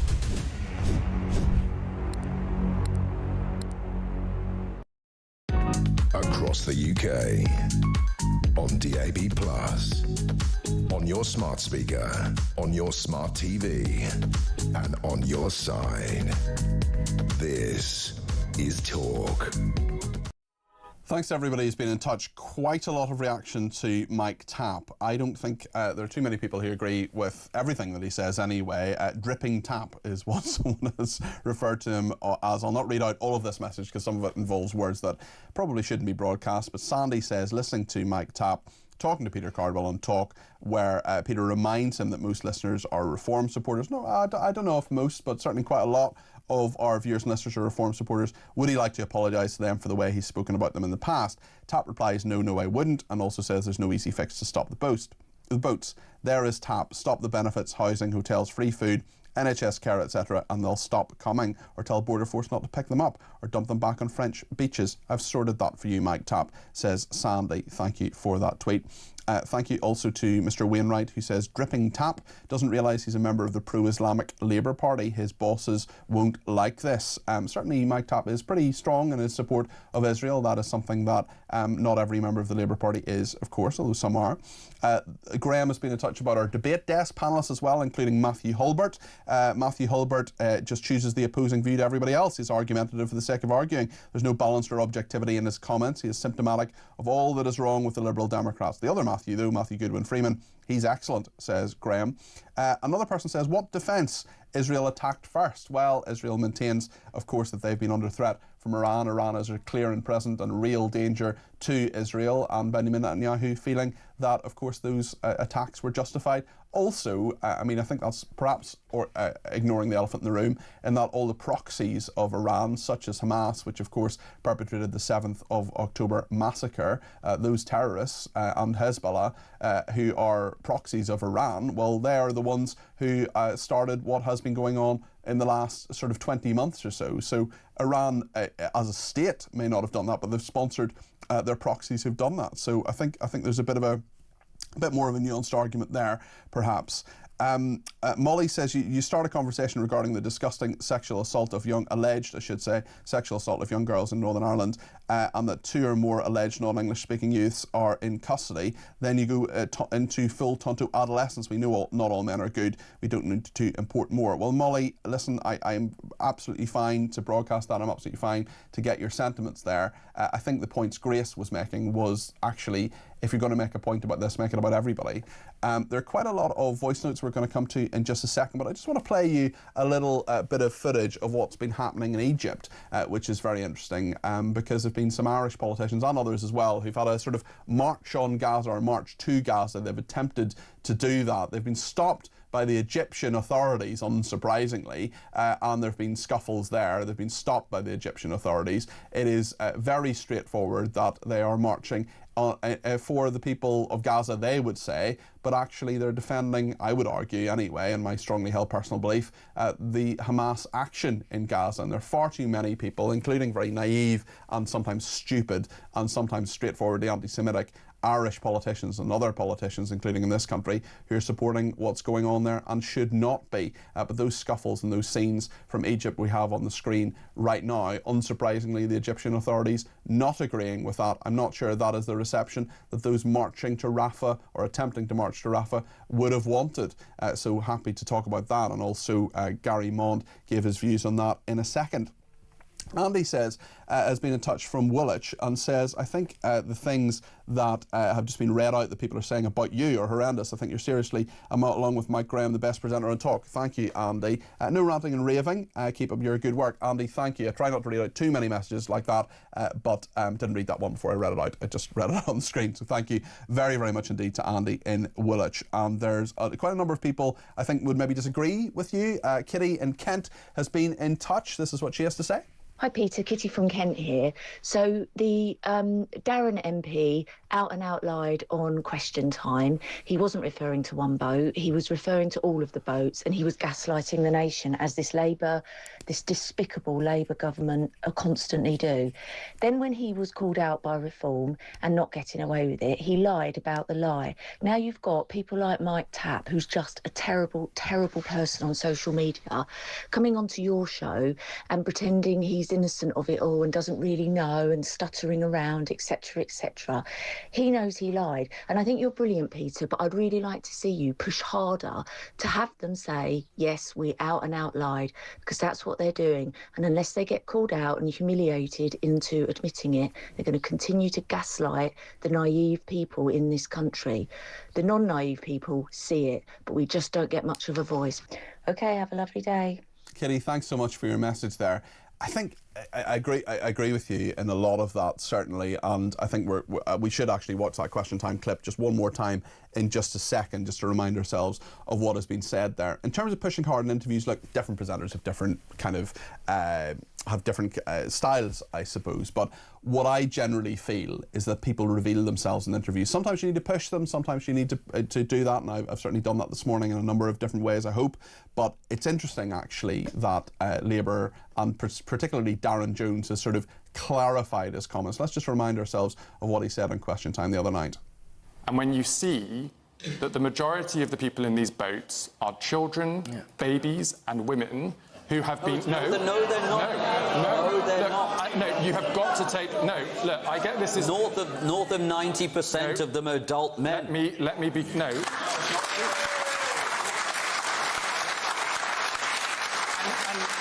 Hang on, you're saying that's not true. No, look, this is why it's controversial. It's not true. Is it true or I'm not? saying it's not true. Now, and I'm saying that this is controversial for a reason, and it's not... You're told not to challenge the audience on Question Time, but I'm going to, so let me tell you this story. When there are babies and children put into that position by human trafficking gangs who are coming across in the Channel with skin burns from the oil from those boats mixing with the salt seawater, I would ask any of you to look at those babies and children and say, go back where you came from. It is right that we are there to help them. It is right that we are a country that respects our human rights obligations, but it is also right that we should have a border that is functioning and an immigration system that is functioning. It was left out of control by the last government. You know they're coming from and we're France. going to go. You know they're coming from France. We're going to take control of it again. It's right that we take a humanitarian response for those people who are put in those positions, and as the government's policy states, dealing with the criminal gangs who are exploiting vulnerable children to use that route, and then tackling the people who should not be using it and making sure that they're not staying in this country. You can do both of those things without politicising it in the way that you do. Zia. Well, that's Darren Jones there, the Chief Secretary to the Treasury, who is Cabinet Minister, of course, for Labour. You heard him being interrupted there by Zia Youssef of Reform UK, former chairman, now in charge of their Doge branch, and a number of other things as well. You probably heard Fiona Bruce, the presenter of BBC Question Time, from that clip as well. What are your views on all of this? 0344 499 1000. Let's hear a couple more voice notes, including from Pete the Mole. Mike Tapp, wake up. For God's sake, go over to Reform, right? Because you seem to have a little bit of intelligence, more than what these other people in your party keep doing, because all they keep doing is telling lie after lie after lie after lie, and the British public are not going to put up with much more of this. You need to do something about all this now, because we are very near the edge. Everyone is very, very near the edge. And do you really want that sort of unrest on your hands? You're in the wrong party, mate. Time to move over to Reform. Pete, thank you for that. Let's hear from Barry. It's not about the boats, it's about the pull factor. This country just gives the people who come over too much, makes it too cushy for them. Stop making it a paradise for the migrants to come here and they'll stop coming. The gangs are only providing a service because there's people wanting it. They're not creating the service. That's a lie. That is a lie. Thank you to Barry and Pete for their sentiments, but also for keeping their sentiments short, because what we try to do on this show is give everybody their say. Someone sent in a voice note that was, a minute ago, that was over 3 minutes. I'm sorry, we're just not going to play that. It has to be under a minute or around a minute. And, you know, sometimes people write down what they want to say. Sometimes they have maybe a couple of notes or something. Or better still, give me a ring, 0344 499 1000. We'll just have a chat about it. But if you send in a long voice note, I'm afraid it's just not going to get played. But the person who did send that in, feel free to chop it down, get it to less than a minute, send it in again, and if it's legal to play, we will play it. Lots to discuss. There's some very interesting news as well in regard to a report out this week. I think it's going to be really difficult for the government on rape gangs. This is from Baroness Casey, Louise Casey, who it looks as if, according to reports, she's going to say there's a direct link between illegal immigration and the rape culture and the rape gangs. We know that. We've known that for years, but it'll be very interesting in terms of what that report actually says. I think it's probably going to come Wednesday or Thursday. Marilyn Hawes, who's the Chief Executive of Freedom from Torture, will talk about that. We've also had a conviction in the last couple of days of 7 men who used 2 teenage girls as sex slaves in Rochdale. Very interesting comments from Dominic Cummings as well. We're going to play those. He is the former chief advisor to Boris Johnson, and he has made some very strong allegations about what he believes to be a cover-up that happened in the Department for Education about 15 years ago in regard to this. That department, of course, is meant to be the place that looks after the children in our society. What on earth happened? We'll talk to Marilyn about all of this, and you as well, in just a second. Get your views in 0344 499 1000.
Across the UK, on DAB+, on your smart speaker, on your smart TV, and on your side.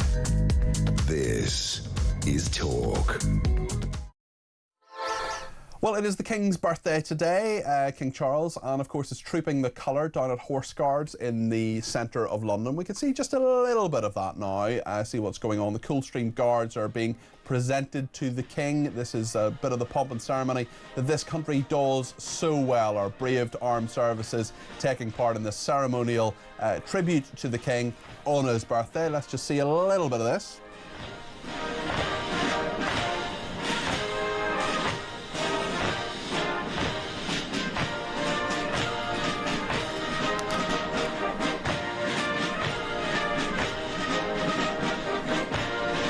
The King turning 76 today. Happy birthday, sir. And of course the trooping of the colour happening in central London today. Beautiful day for it here in London. I hope it's lovely wherever you are. Although I think politically the storm clouds are gathering for Labour this week in regard to rape gangs. Some people call them grooming gangs. I call them what they are, which are rape gangs. And there's going to be a report coming out this week from Baroness Casey, Louise Casey, who has been looking into this for the government. They have so far resisted a national inquiry. A number of developments on this in the last few days, including 7 men who used 2 teenage girls as sex slaves in Rochdale. They've been convicted and will be sentenced soon. Also, Dominic Cummings, remember him, very controversial figure for many reasons, including his trip to Barnard Castle to test his eyesight during lockdown. But the point is that Dominic Cummings is actually someone who often says things that other people just do not say. He has a blog, he gives talks, he does podcasts. And very interestingly, the other day, he was talking about what happened in the Department for Education, he alleges, about 15 years ago when he was an advisor there to Michael Gove, who was then the Education Secretary. This is absolutely fascinating and very, very worrying, especially as we try to make some sort of sense and get some sort of justice for people, for children who have been raped and the consequences. Let's hear what Dominic Cummings had to say. There was mass cover-ups of the whole thing for the same reason that we've already alluded to, fear. Fear of the political consequences of facing reality. What I saw in 2011, I mean, there are lots of different things. Well, normally in Whitehall, the cliche that it's a cock-up, not a conspiracy, is generally true. The one big exception, I would say, is regarding child abuse, where there are actually multiple conspiracies constantly and largely successful. I watched these happening repeatedly in the Department for Education because the issue was parked there by Gordon Brown and Ed Balls, so I had to deal with it when I was there. I would watch the redacted documents and the actual unredacted documents about lots of these cases, and you could see that the redacted documents are redacted entirely to hide the incompetence of the system. Now, what happened on the gangs is that when Andrew Norfolk at the time started to try to report the issue, the council went to officials inside the Department for Education and said, we want to bring a judicial review to have the courts suppress the Times' reporting and not allow it to happen. Some of the officials inside the DfE, who routinely organised cover-ups on such issues, were of course very in favour of it. But there were another set of officials inside DfE who agreed with me that this was absolutely appalling. That's Dominic Cummings giving a talk a few days ago. Well, Marilyn Hawes is the Chief Executive of Freedom from Torture. Marilyn, I don't know about you, but these are very, very serious allegations, but also somehow weirdly not shocking in terms of the fact that we know, and you know far better than I do, that there has been a cover-up for decades in regard to the scale of this abuse. The cover-up is right from top to bottom, across government, across departments, anything to silence people because we have to look after our racial sort of attitude, which is utter rubbish. I'm pleased that you're saying gangs, rape gangs, because that's what it is. In fact, they are barbaric rape gangs with no limits of conscience whatsoever, crass manipulators. They know how to cream their way around stuff. I mean, I firstly also want to say well done to the people that have come forward and spoken out. Well done you. What a surprise for those 7 men. But this was a 4-month trial. We don't want people like this in our country. I want to ask is, were they born here? If they weren't born here, we should be able to deport them, because we then have got another problem, haven't we? The European Court of Human Rights, because they'll say, oh, we can't do that because, they might be persecuted in their own country. Yes, bring it on, because that's exactly what they've done to these young girls, now women. And I have got no sympathy for them whatsoever. But we've got another 20 of offenders of this ilk coming into the court September 2025. Now, these 7 took 4 months. Look at the cost of that to the British public. And then add in that the social workers that called these girls prostitutes. There is a mass cover-up here. It's gone on. I mean, I've done this job for over 23 years, but I've known, like, over 30 years this has been going on, including the taxi drivers. This is just the tip of the iceberg. We have to have this inquiry. A national inquiry. Yes, judge-led, because the ICSA did not cover it properly. I don't care what anyone says. They did not cover it effectively and properly as they should have done. Now what's coming through is what we've already known. And of course these councils, so many of them had Muslim mayors and good knows what else. And you cannot, and I've been going on about it for years, you cannot get away from the Pakistani culture. You can't get away from that. And it has to be called out. It has to be said. And I am not racist. I've got, I have got black relatives that, they're lovely. And I know some lovely Muslim people. But there is a culture within the Pakistani movement that is no respect for women, even within their own families. I know I know Pakistani women who talk to me and the silence that has to be kept, that they, the honour-based violence that will be meted on them if they were to speak out. And I say to these women, they're abused within their own families by the brothers and all of this as well. And I said, you come to this country, you live in this country, this is against the law. But trust me on this one, Peter, it's across the country as we speak. It's still going on. And what are the government doing about it? These gangs are still operating. The taxi drivers, when it was the one Rotherham, the taxi drivers then that were involved, and the taxi drivers were involved with this lot in Rochdale, they have been and done their time and they're back driving their taxis again. They shouldn't be allowed to ever drive again because they use that for exploitation, trafficking. It's just outrageous. And I mean, the people who have covered this up, they are guilty by third-party contribution, quite honestly. They really are. And they should be, really dragged out of the shadows and, lose their pensions. Anything that brings them to justice to this situation. But I fear for my grandchildren growing up here because no one, it doesn't matter what party it is. The Tories have mucked up, the Labour have mucked up. Over 30 odd years, if they had nipped this in the bud, it is now endemic across our country. It's endemic. Okay. Marilyn, what do you make of what The Sun is reporting this morning? A damning review into rape gangs will directly link illegal migration with the exploitation of British girls. This is the Home Office expected to publish the long-awaited national audit on group-based child sexual exploitation and abuse this week. Louise Casey, Baroness Casey, specifically linking illegal immigration with violence perpetrated against vulnerable girls. There are fears in the Home Office that knowledge of the link between undocumented arrivals and grooming gangs could trigger more civil unrest. A government spokesperson said nothing is more important than protecting vulnerable children. We're determined to crack down on vile grooming gangs once and for all.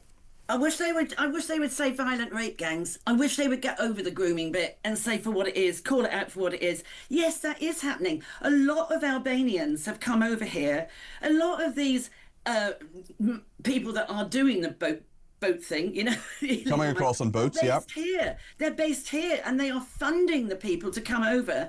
When they come on those boats, I mean, I was watching your clip from Question Time. I mean, I don't see many children or women coming over. I mean, they are mostly men. And the government's own statistics said 70% men, certainly. Absolutely. Absolutely. I mean, but they are encouraged to throw their passports and their paperwork in the channel. So if you come here without that, bye-bye, off you go, off you go. Denmark has sorted it. I don't think Denmark has gone along with the ECHR. They don't have a problem anymore. But there are lots of Albanians that come over on those boats are now principally the ones that are running the gangs here and the drugs and the exploitation. And the detail that's come out of this court case as well, the grooming gang found guilty of raping and abusing those two teenage girls in Rochdale over the 5-year reign of terror. 7 men passed the victims around for sex, preying on them in squalid flats and car parks, grooming the girls from the age of 13, making their sex slaves, plying them with gifts, including alcohol and drugs. The victims both had deeply troubled home lives, which meant they were easy prey. They're expected to do whatever the men wanted. And I mean, just some of the detail here, the people involved: Mohammed Zahid, Kasir Bashir, Mushtaq Ahmed, Ruhiz Khan, Mohammed Shahzad, Nisar Hussain and Naheem Akram, today convicted. They're aged between 43 and 64. They should have been nowhere near teenagers in regard to any form of, I mean, it's not a romantic relationship at all. It's an exploitative sexual relationship, but they shouldn't have been near them at all. It's absolutely barbaric. There's no way. I mean, it's just awful. It's sickening. But you know what? If there is a process, you have like the hook. It's not. And can I just say, it's not always children from bad home lives. I have had and I've helped girls from very nice homes. They just got, you know, the wrong thing. Very often it can be someone of their own age who approaches them, who plies them with drugs. You have the hook. Then you have the people that do the transport, and then you have the predators. Yes, so you've got the hook. Very often it's the same or similar age as the child targeted. Then they are put in the cars, the taxis, whatever. Maybe that person who was the hook has applied a bit of drugs into them, and then they go to somewhere where there is what is called a spare flat or house, and that's where the predators rape and give drugs and all that and pass them around like a tray of cakes. And those predators are usually 3 times older than the children that they're actually bringing in. Yeah, normally 3 times older, and it's just. It's just appalling. It's just appalling. I know a police officer, and I know he's listening in now to this. He retired, and he was sent on secondment. He was a detective, and he was sent on secondment, I think, up to Rochdale, I think it was, going back 20-odd years, 25 years. And he was disturbed. He actually went up there to look into burglaries by Pakistani men funding their nefarious activities, right? And he noticed these girls being spoken to by people, and he went back to the station, and he said, I've been very perturbed. I was out on patrol last night looking at, trying to chase burglaries and all of that, but I was very perturbed about seeing these young girls. And the police officer said, no, it's all done. It's all right, sir. It's all right. It's all being sorted. And about 2 weeks later, he was sent back to where he was. He's listening to this program now, and he still now loses sleep about what he saw. And as a detective, he was shut up, silenced by a man in uniform. Yeah. It comes from the top down. Talking about the top, Marilyn, I want to talk a little bit about the politics of this. And actually, this has been prompted by the view of Mary from County Down, who's been in touch with me. He says, Peter, there was always going to be a national inquiry into the rape gangs and cover-up by councils and police. Starmer knew that, but he didn't want to annoy his party, including councillors and former representatives who will be exposed for their inaction on this vile rape gang culture. Ordering the Casey report was a clever way of creating the conditions whereby he's left with no option but to announce an inquiry. He can't refuse, and the party will just have to lump it. I wonder what you think about that. Well, I have got no time for Starmer whatsoever. None whatsoever. I worked with him on a thing to do with it was victims' rights, about the way people who have been raped and sexually abused as children, how they're treated by barristers in court. And we were all doing well with a white paper, and then along came Jeremy Corbyn, and off he vanished. We never saw him again. He's a flip-flop. He goes with the flow for as long as he can get away with it. But I'm not sorry, he likes Muslims, doesn't he? He's a Marxist. He likes Muslims. They have a mosque. The Labour Party actually fund. He wants the Muslim vote. I don't know if that's true, Marilyn, but certainly there are many links. There are many Muslim MPs as well. There's nothing wrong with. I'm not being anti-Muslim, and there are many. Neither are you, Marilyn. Absolutely, you've made that point very, very clear. What is absolutely clear, though, is there is a culture within an aspect of that. There is a Pakistani culture, these rape gangs that have been predominantly Pakistani men who have done this. I just wonder if you have any faith, I suppose, in what Louise Casey will say this week. If she recommends a national inquiry, that national inquiry happens, will things change? Well, it's going to have to be a deep one, isn't it? It's going to cost millions, and this is what they'll say, oh, we don't have the money. Well, they have plenty of money to put up illegal migrants in hotels, don't they? And all the benefit system that they immediately lock into. We're going to take some money out of that and send them all back. I don't disagree with immigration if it's done properly. And these people come here, live by our laws. And, there was a mosque the other day, some imam, who was marrying off young girls to men, and it's not allowed in this country. Send him back. Well, the authorities need to do so much more. They need to do more. And also, Peter, the trouble is this is a touch paper about to explode. You can feel it just under the surface. You go out, you talk to friends. There's this. It's simmering and it's about to boil. And I so agree with Dominic Cummings and the other gentleman was on earlier. You don't want this unrest, but it's going to happen. It's going to happen because we will only take so much. And, when you see these young girls, I mean, these poor ladies now, what on earth must their lives be like? Okay. What on earth? They're called survivors. Really? Yeah. Have they? Are they thriving with their lives now? Because surviving is just about breathing and living and eating and sort of like skimming along the bottom. Are they thriving in their lives? I bet the answer's no. Well, there's so much more to discuss on this. No doubt we'll talk more. Marilyn, thank you, Marilyn. Please do, because it's it's an embarrassment. I'm embarrassed to say I'm English, quite honestly. I've always loved England. I don't even recognise it anymore. And this is outrageous. But there's another 20 of these types of men, September this year, going through the courts. OK, thank you very much, Marilyn. No doubt we'll talk about those more. Marilyn Hawes there, Chief Executive of Freedom from Torture. Loads to discuss in all of this. Let me know your thoughts. 0344 499 1000. Plenty of messages coming in as well, including from Steve. Lots of reaction to Mike Tapp. He says, what a gaslighting stooge. Like West Streeting, he can talk well, but what he says are largely lies in Steve's opinion. Michael says, it is great your contributor earlier on talked about regime change in Iran, but what next? What is his suggestion? The regime is odious, but no plan for afterwards, and that's going to lead to many, many more problems. What about Iraq and Libya?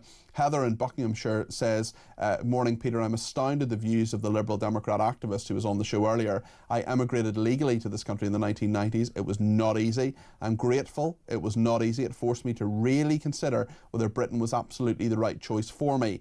I'm now a fully integrated British citizen. I could not be more proud of the country. The government, less so, says Heather in Buckinghamshire. Well, thank you for that. We'll take some calls on, some voice notes. Get your voice on the air between now and the end of the programme. Indeed, in the next few minutes, if you give us a ring, 0344 499 1000. Stay with us.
Obviously, this is a tragedy beyond measure, but it also goes very trends we are seeing in international aviation for there to be basically very, very few crashes, let alone...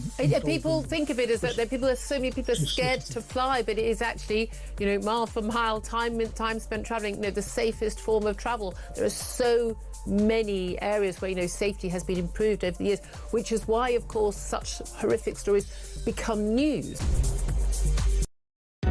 Across the UK, on DAB+, on your smart speaker, on your smart TV, and on your side.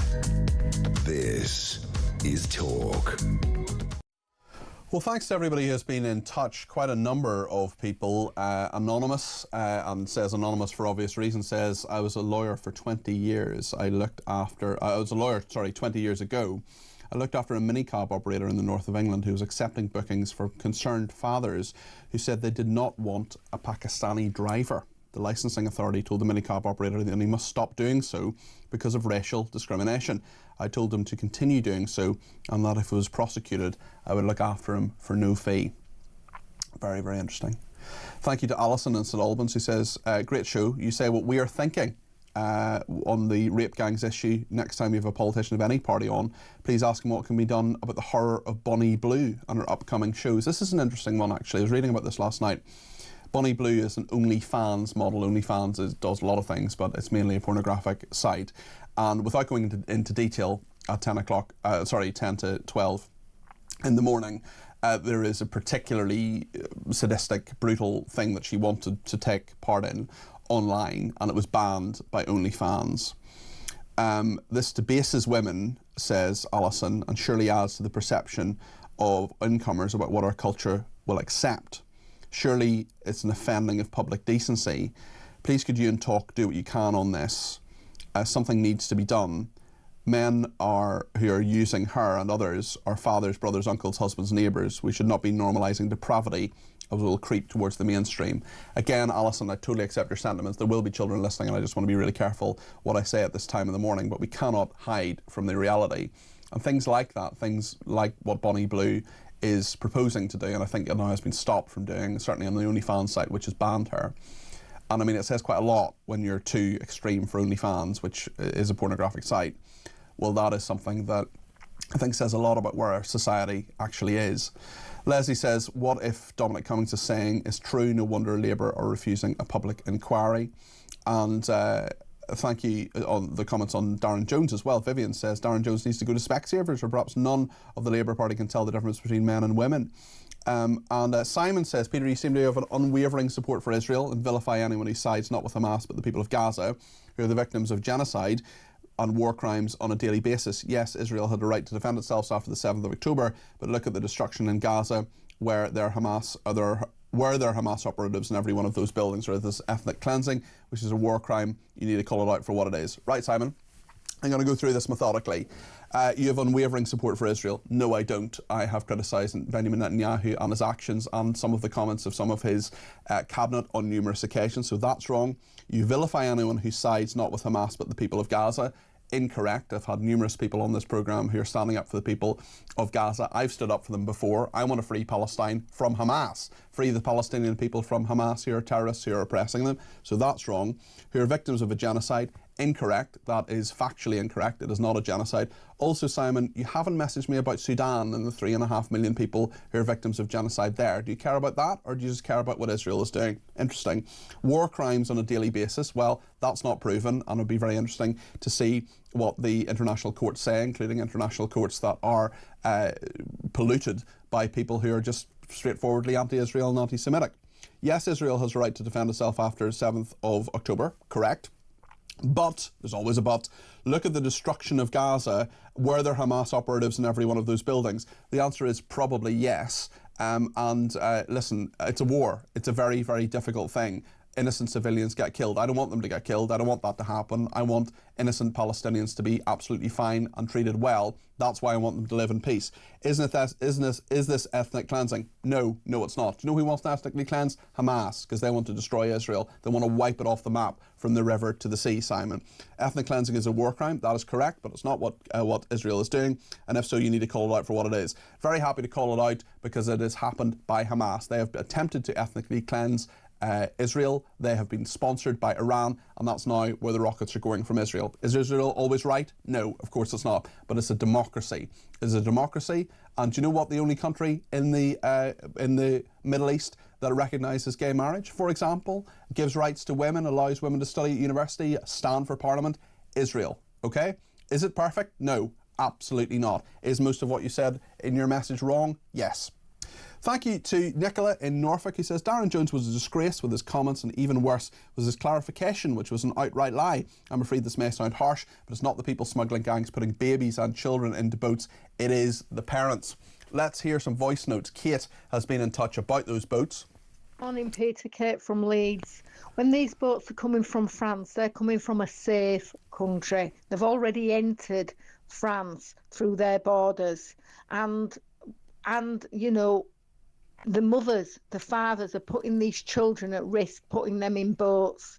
I just think it's an absolute shambles, everything.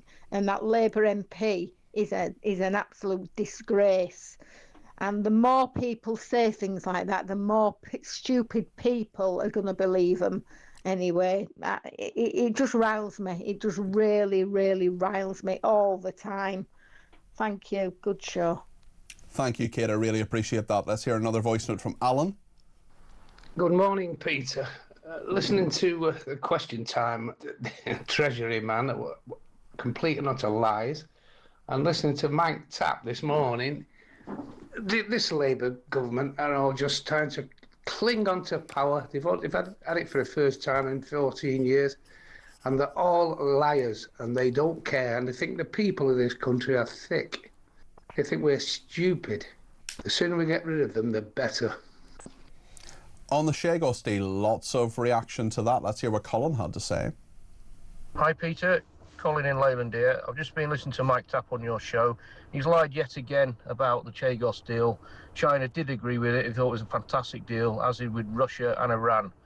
So he needs to stop spinning this lie. Bye-bye.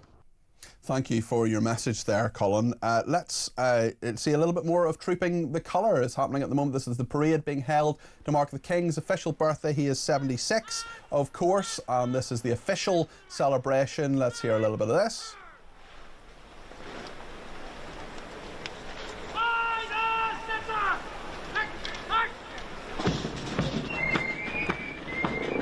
I mean, it is just what Britain does best, really. This is down at Horse Guards, which is in the centre of Westminster in London.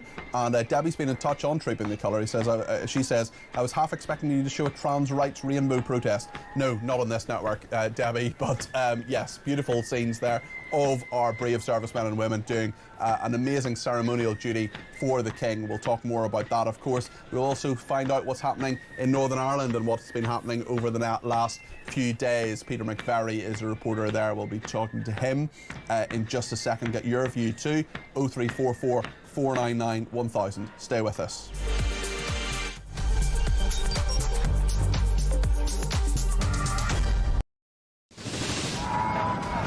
We've been talking this morning about a new theme park which is going to be built. The Universal Studios apparently going to build it in Bedfordshire. We've been asking many of you to give us some ideas for theme parks. Alison in South Wales says in the new theme park at 5 p.m. every day they could have the PIP parade. All the people driving their brand new Motability cars. Instead of the water rapids, you can have a road you go down that's full of potholes in a car with bad suspension and flat tyres. I don't know why they're bothering building a theme park in this country. They're going right, no one will be able to afford to go to it anyway. How about the Rachel Reeves ride, says Terry in Birmingham. You go round and round and vanish up your own deficit. It's the HS2 ride. It travels at high speed for 10 feet, where everyone gets off and into the replacement bus ride.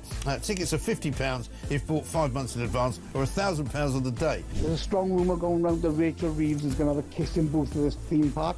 So what I do, mate, I shove a £5 in a pot and you can go in and fill your boots. Thank you very much indeed, and very generous of you. One from G, who says fast-track entry to every ride for illegals, plus a free night stay in the Parks Hotel and free food. New theme park bumper cars will have to pay a congestion charge, and the funhouse isn't built yet, despite Angela Rayner's pledge to build houses. What about Ghost Train doesn't move because the driver's on strike? Have a good day. This is brilliant for the theme park. How about grow your own cannabis farm? Yeah, that's a good one.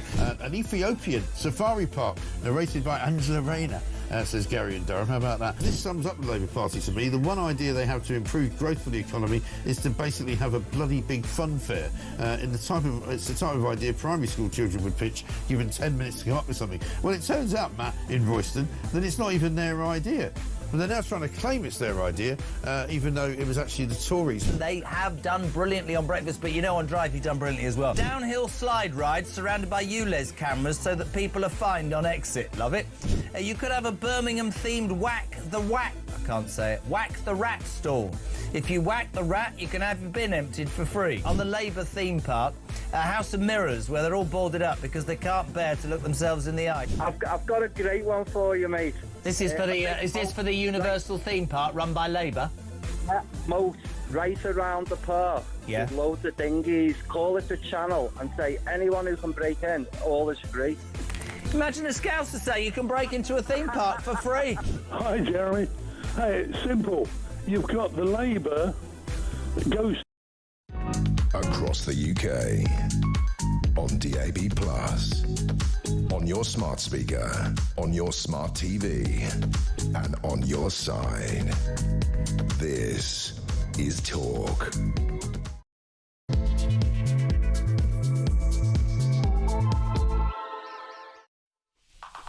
Good afternoon, this is Talk. I'm Peter Cardwell. Thank you so much for your company. There's loads to talk about this lunchtime. I'll be here until 1 o'clock today, right through, and indeed tomorrow 10 till 1. Be sure to get your voice on the air, 0344 499 1000. We're going live to Northern Ireland in a second. Lots of people getting in touch about the disturbances that have been happening throughout the week, sparked by charges brought against two 14-year-old boys for an alleged sexual assault. They are from the Roma community, and their alleged assault was against someone from Northern Ireland, a child. So we'll talk about that, we'll talk about what happened, and we'll talk about whether it's to do with that or whether there are actually other factors at play as well. Peter McVerry, our reporter there, is standing by.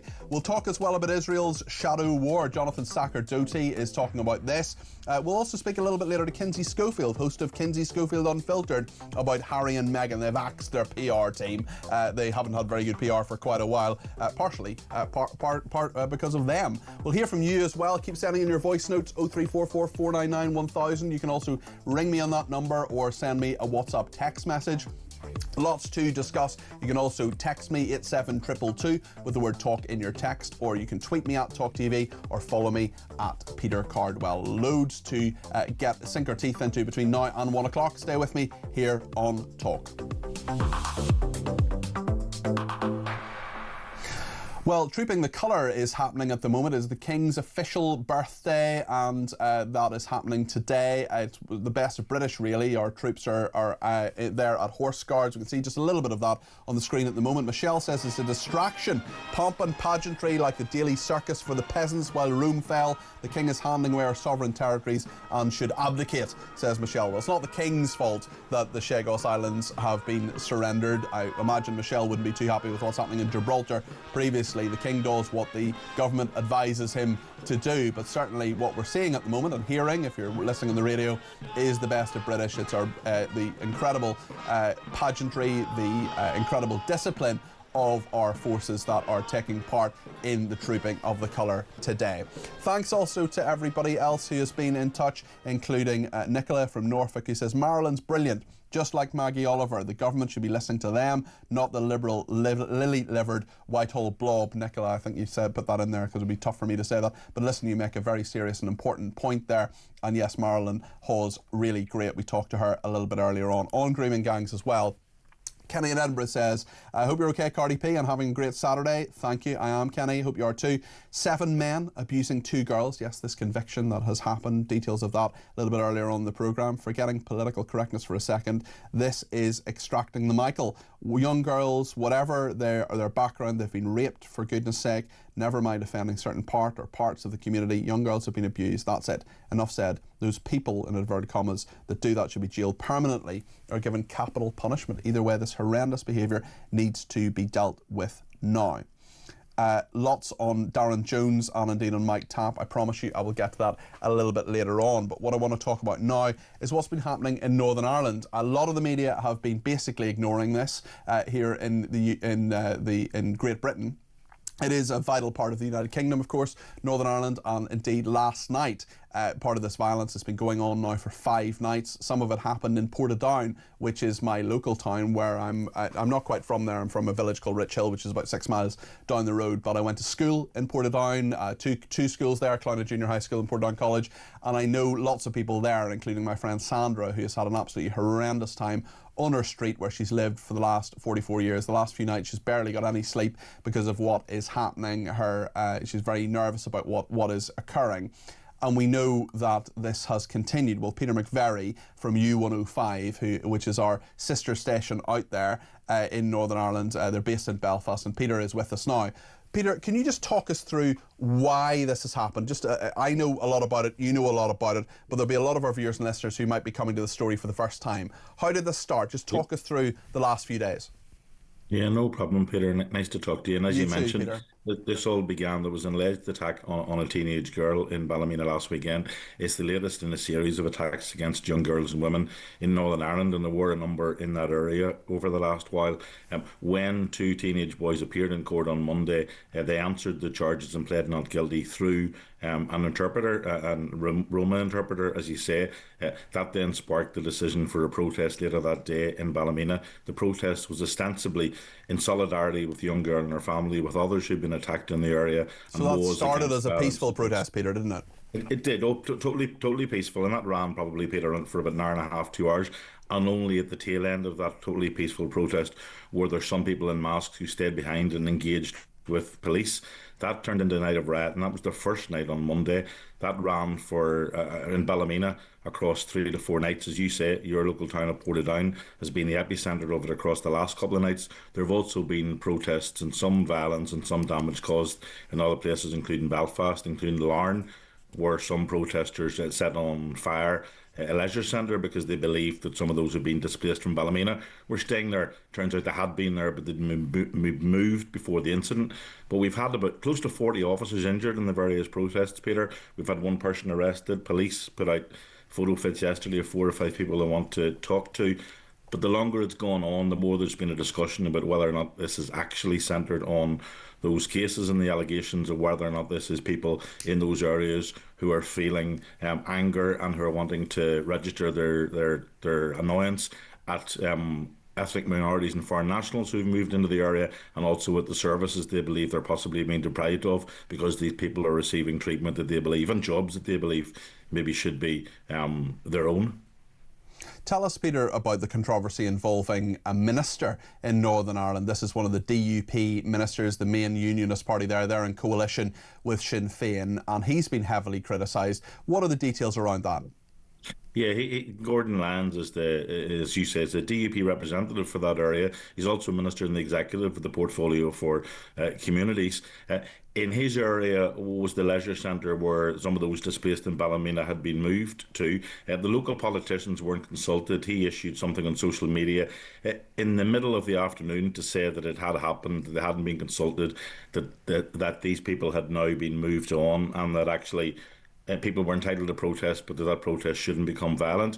That was one of the things that alerted those who wanted to protest to the fact that this leisure centre had been used. There was a fear that this leisure centre might be used again from people who didn't want to see it used and who were opposed to the displaced staying there. So that leisure centre was attacked, and he's shipped serious criticism from other politicians, including the leader of the opposition here, Matthew O'Toole, in Stormont, who's referring him to the Standards Commissioner to say that actually he was responsible for sparking some of those protests, and that may have been where some of the violence came from. Gordon Lyons has absolutely defended his position and said actually he, as a local representative, was encouraging people not to be violent. But again, as you know, one party here always taking the opportunity to defend themselves, another party from the other side of the floor taking the opportunity to have a cut off them. But it's not just the SDLP who have been critical of Gordon Lyons, nor indeed has it just been the DUP who have been defending his position. What about the police in all of this? They've called in other forces, mutual aid from other UK forces. There has been an argument for a long time that there aren't enough policing resources, but of course the Justice Minister in Northern Ireland as well, another minister from another party, from the Alliance Party, Naomi Long, she has said that, she has pointed out that actually per head of population, Northern Ireland has more police officers than anywhere else in the UK. Yes, and on those numbers, so whenever the RUC transformed into the Police Service of Northern Ireland, they had about 9,000 officers. Now it's just over 6,000. The belief is that they need at least 7,500, and that comes from the police themselves and from some independent analysis to say that's the number of officers they needed. But out of that 6,200, I think it is, Peter, there are about 1,500 who are off on long-term sick or who are on other duties and can't be called in. 1,500 officers on long-term sickness. That's an awful lot of people. Other frontline duties where they can't be removed. So that probably brings them down to 4.5 or just over, which they say isn't enough. They're receiving something like 80 officers coming from other parts of the UK, including Police Scotland.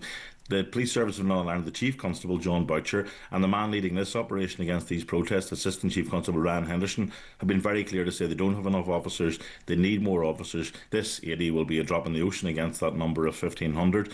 But also, they're very clearly warning the people of Northern Ireland that if the rioting continues in any degree, in any scale, that actually other services will suffer and they won't be able to meet the response times. They won't be able to chase criminals who are engaged in other activity as well, simply because they say they don't have enough police officers and they need much more money. But the reality is the money's just not there, Peter.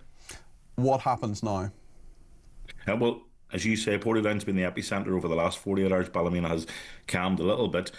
Traditionally, in sustained periods of rioting, it's Friday and Saturday that can be the worst because people don't have places to go to maybe on Saturday and Sunday morning. So we're watching with interest to see whether or not tonight turns into something. There are some fears. The start of the week, the police said that no evidence this was being coordinated. As the week went on, more evidence emerged of coordination of older people with associations, some of them with paramilitaries, being seen to direct younger people and try to tell them how to get around barricades and what to do. There are allegations that some of the people involved have been wearing similar uniforms to each other to identify themselves, at least to each other. If any of our listeners are interested, both sides on these barricades are live streaming what's happening on each of the nights. Well, it's really interesting you mentioned that, Peter. It's really interesting you mentioned that, actually. I spoke to John Burrows, who you will know, of course, former senior officer in the Northern Ireland Police Service, and he was telling me, Police Service in Northern Ireland as it's called, he was telling me that there are people actually putting on TikTok and social media things like attacks on homes. That's a remarkable thing. It's a very foolish thing, and all of that evidence will be there for the police to come after those people when time goes on. Absolutely, and Ryan Henderson, the Assistant Chief Constable, has said that they're trawling through hours of footage. They're asking other people to supply footage as well on what's happening. And not just, we've also had some audio and video of people who were inside those houses when they were attacked, Peter, and who were fearing for their lives as they were leaving, and believing if they live streamed it might offer them some level of protection or at least evidence going forward. So it's the digital age that we live in, where both sides in a battle like this are trying to use social media either to their advantage or at least to promote their cause.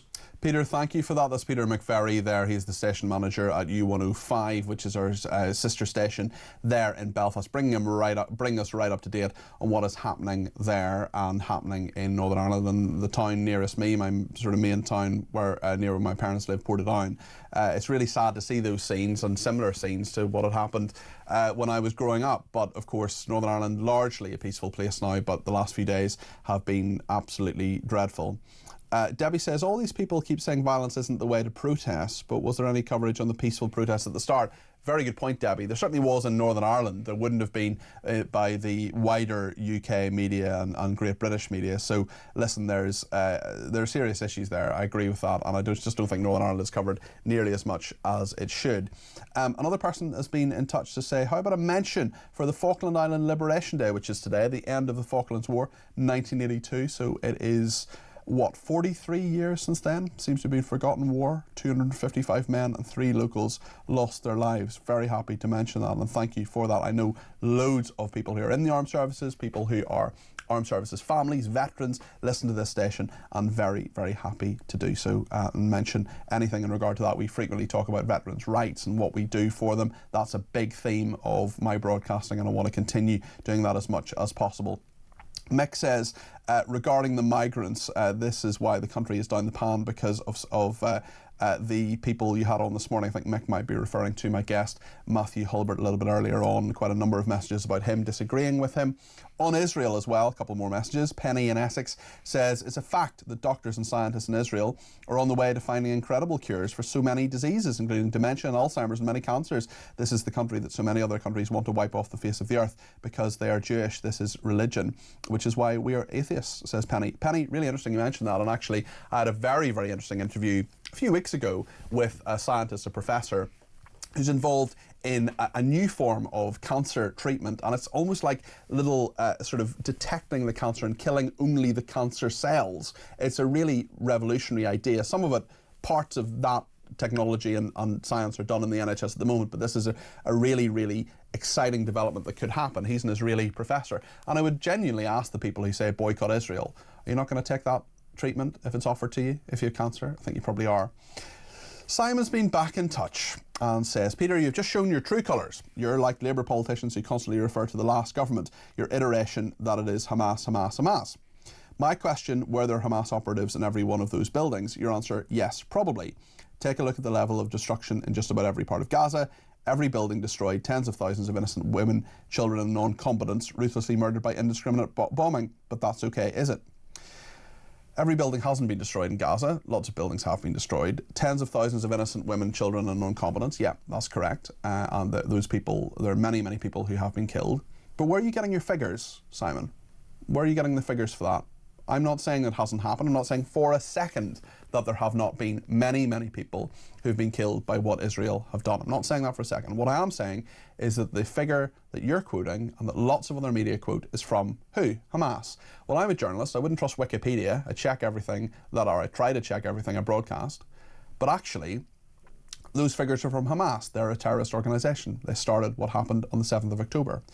My question to you, Simon, I don't want anybody to die who is an innocent civilian. Don't want that to happen. I've made that clear every single programme I do, every single time I talk about that. And we're going to go to Israel in a second and talk to Jonathan Sakardoti. He's live in Tel Aviv. My question to you, Simon, if you were Israel, what would you do about Hamas? Maybe you'll text me back and let me know. That'll be an interesting one to find out what Simon's thoughts are on that. Jonathan Sakardoti live from Tel Aviv in a second. We'll get the latest in terms of what is happening there. We'll get your views on all of this. 0344 499 1000. Stay with us.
You can't try and snipe at the Conservatives for things that weren't our fault. Oh, I mean, I haven't got time.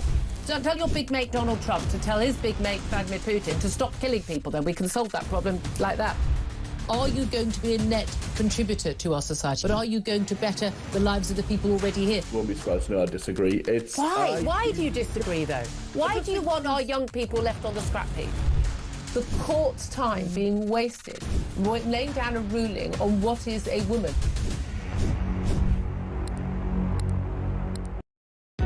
Across the UK, on DAB+, on your smart speaker, on your smart TV, and on your side. This is Talk. Well, thank you so much to everybody who's been in touch. We'll get to more of your messages in a second. Lots of people contact me today, and please continue to do so. 0344 499 1000. That's the main number for your voice notes, for your WhatsApp text messages, and indeed for your phone calls. We'll take more of those between now and 1 o'clock. And you can also send me a text 87222 or contact me on Twitter at talkTV. Israel's defence minister has warned that Tehran will burn if Iran keeps firing missiles. Both sides, of course, exchanging strikes overnight. Explosions in Tel Aviv, Jerusalem and Tehran. Iran launching that wave of missiles in retaliation for Israeli strikes. Let's go live to Tel Aviv now. Jonathan Sakardoti, the journalist, is with us. Jonathan, what's been happening there? Are you okay? Have you been in shelters? What's been happening? Yes, I am very well, thanks. Thanks for asking. Last night was quite disrupted. There were a lot of sirens going off, and the way it works here is that there are sirens in the street, and also everyone has on their smartphone apps which make them aware of when they need to shelter, depending on where in the country they are. So we were disturbed, I think, 3 times during the night where I am. Others around the country also disturbed at slightly different times by barrages of rockets that were being sent by the Islamic revolutionary regime in Iran. They were trying to hit civilian areas, as far as we can tell, and indeed they were actually successful in certain cases. Israel's aerial defence didn't necessarily block out everything. However, it was believed, it has been said now, that after the initial strikes that Israel carried out, they think that Iran wanted to use 1,000 ballistic missiles on Israel in retaliation. And because those strikes were so successful in taking out many of those ballistic missiles before they even were able to be used, while they were on the ground in Iran, it's believed that actually Israel was saved from that fate. So while it did feel pretty rough going through that last night, and indeed there were many injuries, and one 60-year-old woman was killed in the strikes last night, also several buildings and homes ruined completely, it could have been so much worse. And the population here is pretty hardened to this kind of thing, sadly. They obey the commands of the Home Front, which gives them very strict instructions on how to behave when they need to stay near the shelters, when they can be a little bit further away because they're not expecting incoming barrages, and indeed when they need to go inside those shelters and wait until further notice before they come out. The Israelis are incredibly resilient people. I'm sorry to hear of those injuries. What I'm not sorry to hear, and what I will not be shedding any tears about, are the leaders of the Iranian regime who have been taken out by Israel. This was an elaborate, an audacious, an incredibly well-planned attack that happened originally. In terms of what happens now, what do you think? Well, Israel says it's not finished. The Prime Minister and other important figures have said this is just the beginning. And their aims are to make sure that Iran cannot reach nuclear weapons capability. They are very, very close. Now, some say that Benjamin Netanyahu has been warning about that for years.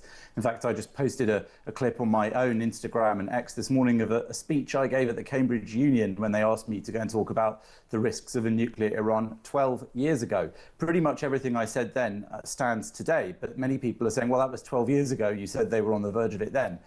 So it's a complicated story because there have been twists and turns where Iran has been slowed down, but also been able to carry on in secret.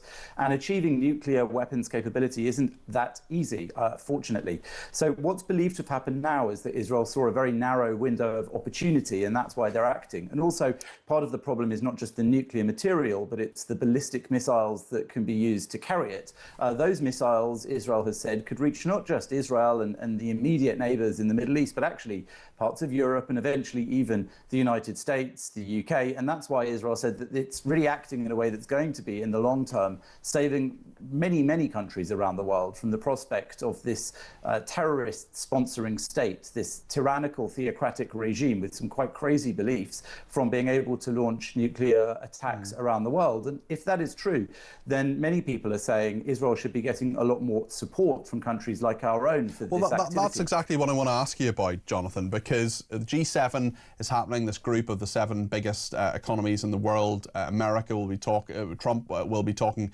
to Keir Starmer. I mean, it seems to me, I wonder what you think, and tell me I'm wrong if you think I'm wrong, but it seems to me that none of the diplomatic efforts, such as censuring the Israeli government ministers this week, for example, calling for diplomatic solutions, it just seems that Keir Starmer, no matter what he does, Israel isn't listening. Frankly, I probably wouldn't listen to him on either of those points anyway. But the point I suppose I'm making is Israel alone here? Is it isolated, and has it isolated itself? Marco Rubio, for example, the Secretary of State in America, clearly not massively amused at what has happened, and using the word unilaterally very, very deliberately to make clear that America was told but not really consulted. So it's very important that we pick that apart so that people understand better. Sure. I don't personally believe there was much gap between the Americans and the Israelis in the preparation for this. And I think that Donald Trump has been making a very big point of publicly talking about the negotiations he had with Iran to try to denuclearize them. Now, he did give them a deadline quite early on in that process. He gave them 60 days, and this took place on day 61 of that. He's even now tweeted about that himself. I think this is carrot and stick. Trump wanted to show that diplomacy had been exhausted before military action was taken. But Trump is also an America First president, and Israel also is a country that insists that it must be able to defend and act itself on its own without reliance on others.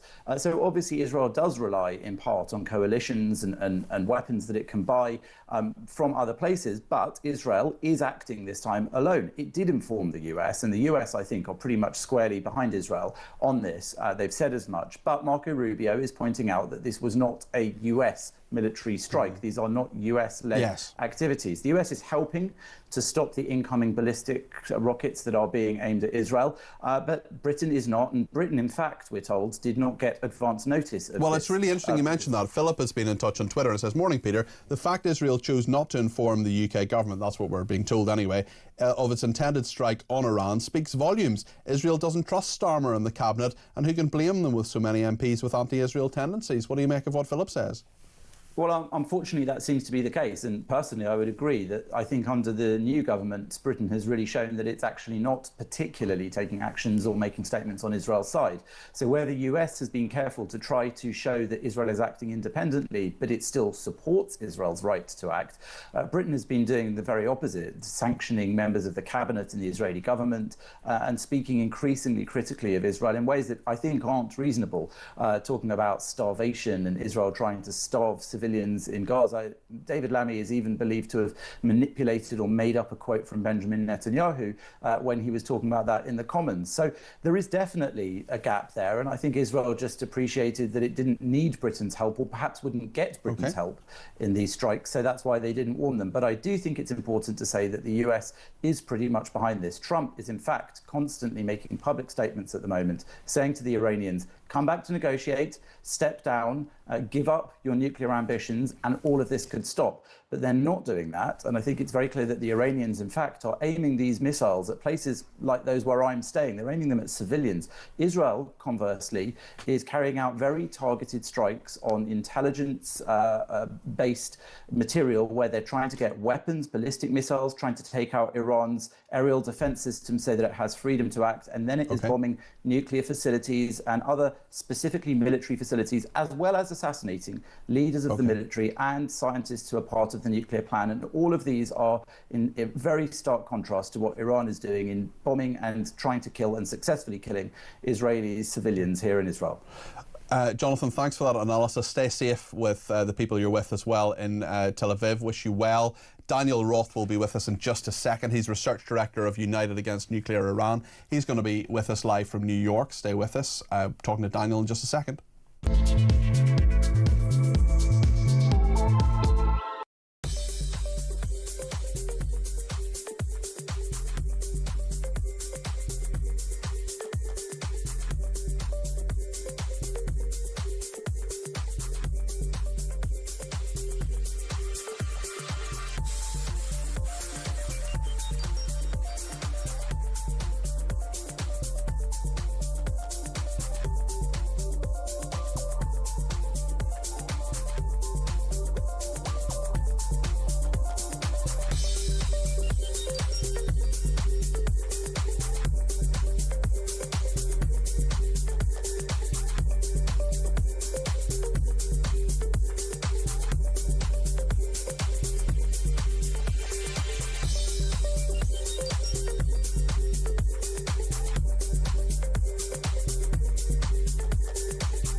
Across the UK, on DAB+, on your smart speaker, on your smart TV, and on your side. This is Talk.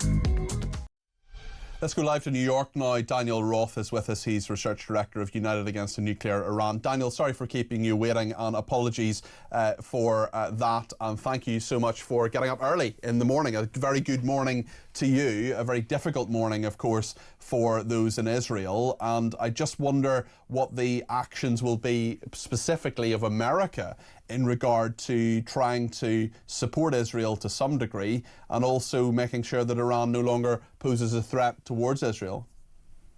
Good morning, no problem. Thank you, Peter. Well, we spoke a few weeks ago, and I said back then, even though a deal seemed to be close, that I was very skeptical that there would be some kind of agreement. I said that the Iranians were likely to overplay their hand, and that seems to have happened. Their absolute insistence on having this nuclear program, their absolute intransigence clearly has led to these latest developments. I think there was a confluence of a number of developments, the IAE report disclosing those nuclear materials, those man-made nuclear materials, Iran itself saying, oh, by the way, we've got a third secret enrichment site, and then the recommendation that they be referred to the Security Council in violation of the Non-Nuclear Proliferation Treaty for the first time in 20 years. And then, as your previous guest, Jonathan, mentioned, Trump's 60-day limit. So then you had Iran saying, we're not going to back down. In terms of American support for what Israel is doing right now, I think conventional wisdom suggests that if Israel really is to completely demolish that Iranian nuclear program, then the American B-2 bombers with massive ordnance penetrators are going to be required. Although I would say that the Israelis do pull the wool over our eyes a lot. You never know, they may have people in there, they may be able to collapse those sites themselves without American support. But I suspect that if push comes to shove, the US will be absolutely on side with the Israelis. How will the Iranians, or how are the Iranians reacting to all of this? Clearly, the regime is incredibly annoyed. Clearly, they're sending missiles. But what about the people in Iran who may not support that regime? They've been directly appealed to by Benjamin Netanyahu. I just wonder, in terms of the stability of Iran and the protests that have been taking place in some regards against the regime, well, that's been going on now for some time, and that's popped up again in the last couple of years. I just wonder about the stability of Iran at the moment. Yeah, we haven't seen the big outpouring onto the streets yet. I think there is this idea in Iran that, and rightly so, that they're going to wait and see what happens. I think that's sensible because this is only the opening salvo from Israel. We heard Prime Minister Netanyahu suggest that this could just be day one of a 14-day campaign, 2 weeks, and even beyond that if necessary. I do feel a lot of sympathy for the Iranians that have been oppressed and occupied by this Islamist regime for the past 46 years. And unfortunately, they have been burnt before when things were looking like there could be a potential overthrow. We saw during the Green Revolution in 2009, and then during the Masa Amini uprisings, they did not get clear US support in terms of a potential overthrow of the regime. And I haven't seen that so far. Well, what about Keir Starmer in terms of what he is saying? And he's at the G7 this week in Canada. What do you expect him to do and say? What should he do and say? Well, he's already, I saw that post on X. I mean, he's calling for diplomatic efforts to be increased. I mean, diplomacy is kind of gone now, isn't it? At this moment, anyway. It's not as if Netanyahu's going to go, oh, right, well, Keir Starmer says I should have a diplomatic solution. I'm going to stop what I'm doing. It's just not going to happen, is it? Yeah, I think the exact words were, I think it's time for all parties to step back and de-escalate. Well, my response was, I think it's time for all parties to step back and just admire Israel's handiwork and support them as best as we can. This is going to be good for the United Kingdom, for the US, for the region, the Arab states, obviously US allies as well. So, yes, I am not very impressed with Prime Minister Starmer's response so far. Daniel, thanks very much for your thoughts this morning for you in New York, the afternoon for here, of course, here in the United Kingdom. That's Daniel Roth there, who is Research Director of United Against a Nuclear Iran. He was live from New York there. Thank you to him. Carl in Derbyshire says, I completely understand Israel not informing people. As the more individuals who are informed, there's more risk of the enemy finding out. Carl says, keep up the good work. Glyn says, yes or no, do you agree with the initial strike by Israel that killed civilian workers? Do you think they were right? Glyn, I do think it was right. I don't want civilians to die, but I'm not going to shed any tears for members of the Iranian regime who were developing nuclear weapons and wanted to destroy Israel. So war is bad. Bad things happen. Civilians die. I don't want them to die. But nonetheless, was this a necessary action? Is this something I support? Yes. Simon has been in touch and says, again, this is Simon who I've disagreed with in the Middle East. He says, what would I do Hamas? What would I do about Hamas, says Simon. I'd force Israel... Simon, no. What would you do about Hamas? Not about Israel. What would you do about Hamas? He says, what would I do about Hamas? I'd force Israel, spelled incorrectly, to accept a two-state solution, which I think I'm right in saying is pretty much universally accepted as the only viable solution to this awful and enduring situation. If there was such a solution, then you remove the main reason for Hamas to even exist. The very fact that Israel won't even contemplate such a resolution is the fuel that fires this horror story. Simon, you really just don't know what you're talking about, I'm afraid. You'd force Israel to accept a two-state solution, right, so you would reward Hamas for the 7th of October. I think I'm right in saying it's pretty much universally accepted, he says, as the only viable solution. No. If you look at polling, about a quarter of people in Israel want a Palestinian state. So you're saying that because you think it and because you think it's universally accepted that it should happen. Well, what about the people of Israel? What about the people who actually live there who have to deal with this?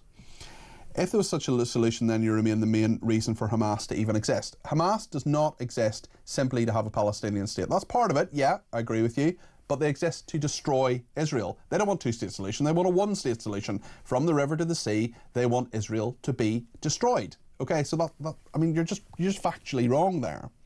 The fact that Israel won't even contemplate a two-state solution is the fuel that fires this horror story. Simon, go back and look at all the negotiations that have happened. Look at Camp David. Look at all the different negotiations, the number of times a Palestinian state has been offered to the Palestinian people, whether it's Fatah, whether it's Hamas. That has happened factually, historically. You just don't know the facts here, I'm afraid. I'm very happy to debate with you. You're entitled to your own opinions. You're not entitled to your own facts. Thanks to everybody who has been in touch, including Simon, actually. Gordon in Staffordshire says Britain seems against Israel. Iran leadership is evil and needs replacing, so good Iranians can have a good life. Good on Trump again. I think Starmer again is scared of upsetting Iranians in Britain because Britain is the tinderbox, says Gordon in Staffordshire. Carl says Hamas is a terrorist organisation, so they need to be defeated with military force. Lots on this.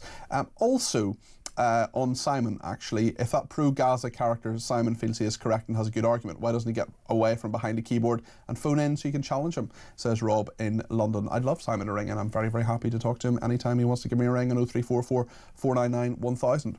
I know we've been talking about grooming gangs, rape gangs as they should properly be known. Big report out this week, and Janet's given me a ring about that. She has rung me from North Wales. Janet, you're very welcome to the programme. What would you like to say? Hello, Peter. Nice to speak to you again. Hi, Janet.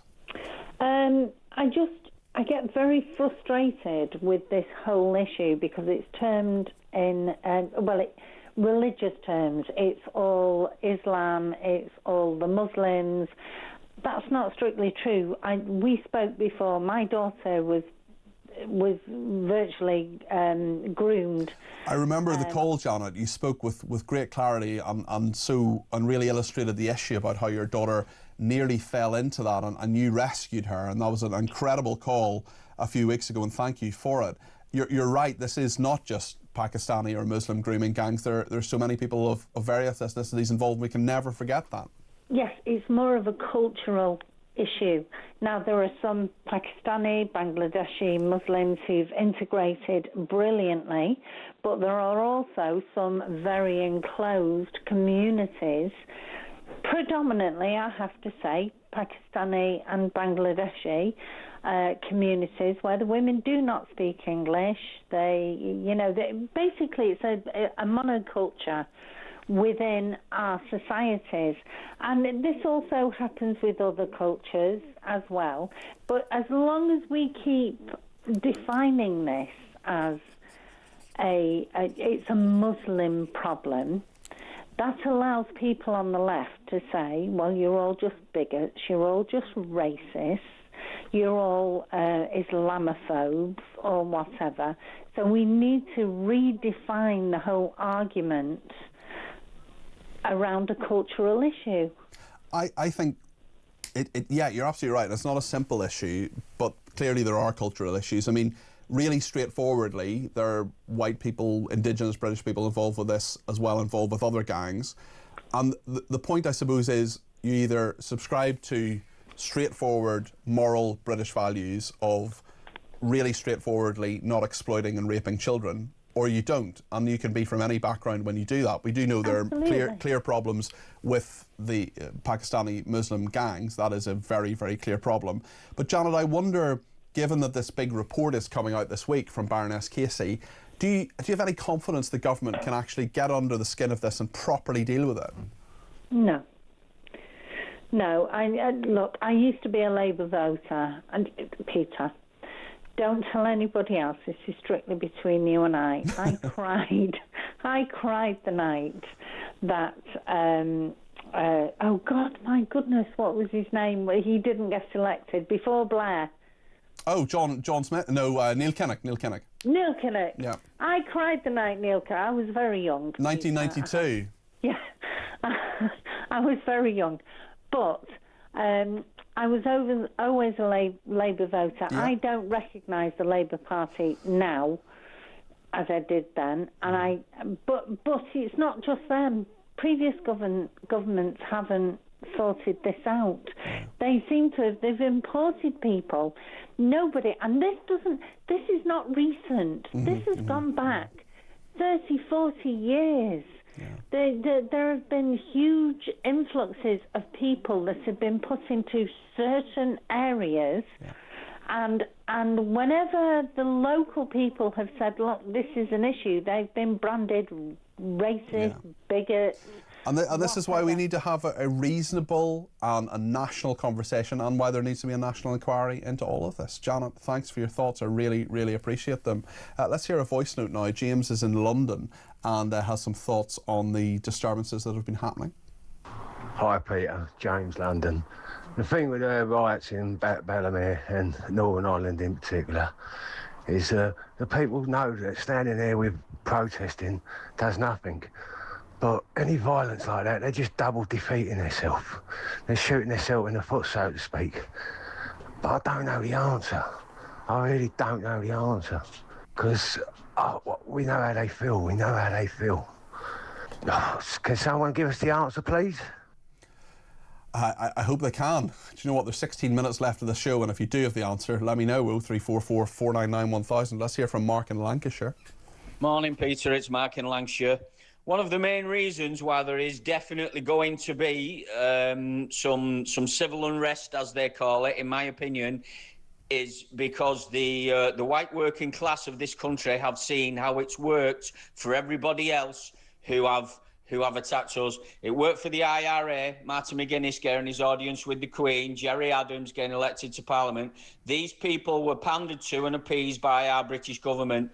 Muslim mob rule, we've seen that. Batley school teacher, mobs of Muslims outside schools for showing cartoons of Muhammad, things that they don't like. So white working class, I'm now hearing people saying, well, it's worked for them. Why can't it work for us? We're too soft. They're not scared of us. That's why we basically get treated like muck, because they're not scared of us. That's going to change. That's what people are saying. Mark, thanks for your thoughts there. I certainly hope it's a quiet summer, but I just don't know. Let's hear from Linda in Worcestershire. Let's hear what Linda has to say. I wonder if these Labour and all the lefties, whether they really realise that they're lying. Do they actually recognise what they're saying are lies? It seems not. Great show. Bye. Thank you, Linda. Much appreciated. And Richard has been in touch as well in regard to his views on this government. Let's hear what Richard has to say. Hi, Peter. Rich from South Derbyshire here. I know this is an unpopular question. It certainly is in our household. But I really do think it's time we actually had a serious grown-up conversation about what mechanisms, if any, exist to get this government out of power. Before we talk about all the scandals, Chagos, and God knows the endless list of things that they've done wrong, utter gross incompetence, and the European Union signing our rights away. We're in crisis. We're in free fall in this country, and we can't sustain another 4 years of this. I mean, not even a year. So action needs to be taken, because this is a matter of survival now. It's more necessity rather than a want. Rich, thanks for that. Some very, very pertinent points there, and I appreciate them. And listen, those views may not be entirely welcome in your home, as you said at the start, but they're very welcome here. And listen, if you're having a debate with your family, that's great. That's really good. Even if people disagree in your house, Rich, that's good, because we should debate these things. We should hear different views, maybe different generational views. Maybe there are people, your wife or partner, whoever, maybe disagrees with you or your kids.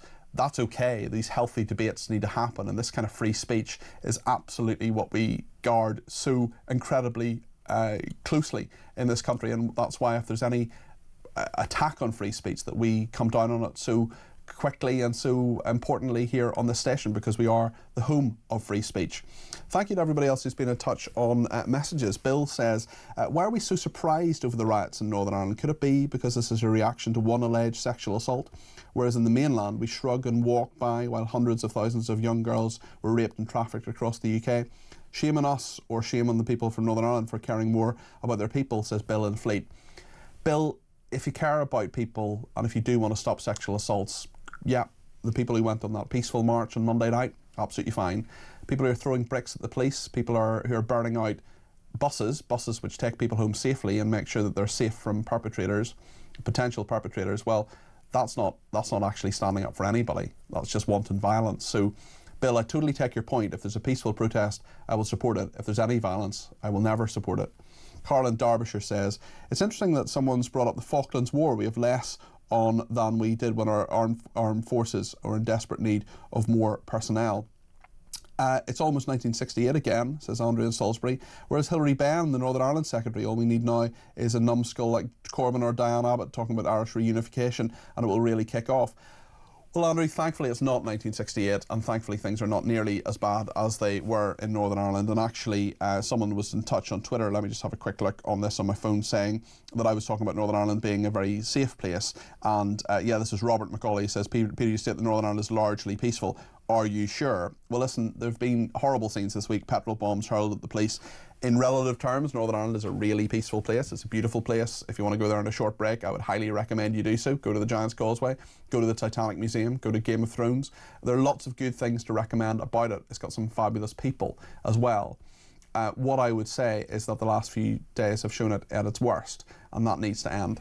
Thank you to everybody else who's been in touch, and including Stephen Millings in Belfast, who says, with Ballymena, you've got to wonder where all this anger was when similar crimes were committed by ordinary white citizens. I think that's a perfectly reasonable point.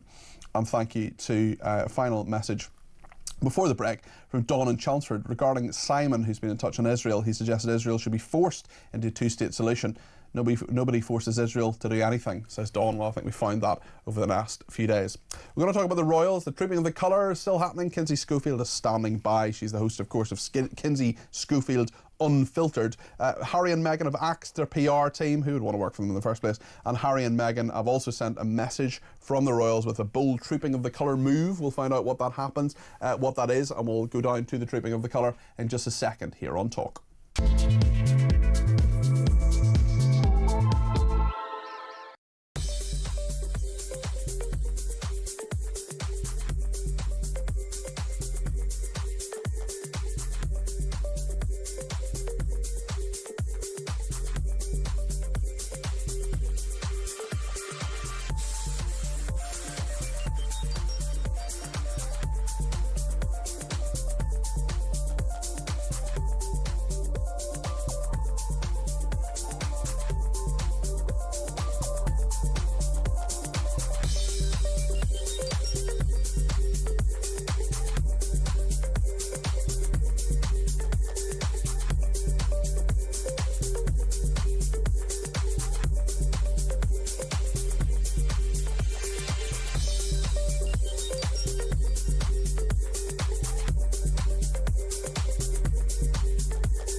Israel says that it has identified in recent months accelerated Iranian work to weaponize the highly enriched uranium it has already developed in violation of international law and all attempts at diplomacy. And Israel felt that, this is it. The sword is on our throat. This is the last resort. If we do not take action now, then Iran will build a nuclear bomb. And the same Iranian regime that repeatedly threatens to destroy the state of Israel would have the weapons to do that. And that would be a disaster for the Middle East.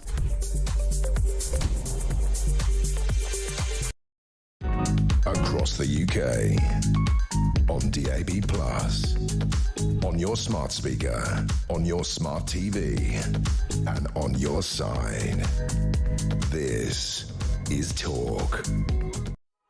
I just had a problem connecting with Kinsey Schofield. I think it might be fate. I love Kinsey. Kinsey's a great person, and we see each other in the office every now and again when she's over here in the UK. I've never actually interviewed her, and today was going to be the first day, but sadly it doesn't. The gods appear to be against us. Thank you to Sam, who said, I can't cope with this government anymore. It bullies the disabled and elderly. It covers up rape gangs. It lies on national TV. Yet it wants us to trust them. Never, says Sam in Lancashire. Betty says, no riots when the... actually, hold on. I can't read that one out.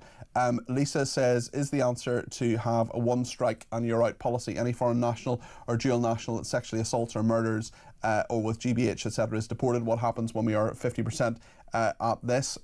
Steve in East Yorkshire says, Darren Jones, the MP, tries to elicit sympathy for women and children who incur skin burns because of the oil and rubber dinghies. But remember, they were safe in France and they chose to get into the dinghies. Of course, no one wants to see anyone incur injuries, least of all children, but their parents made a choice.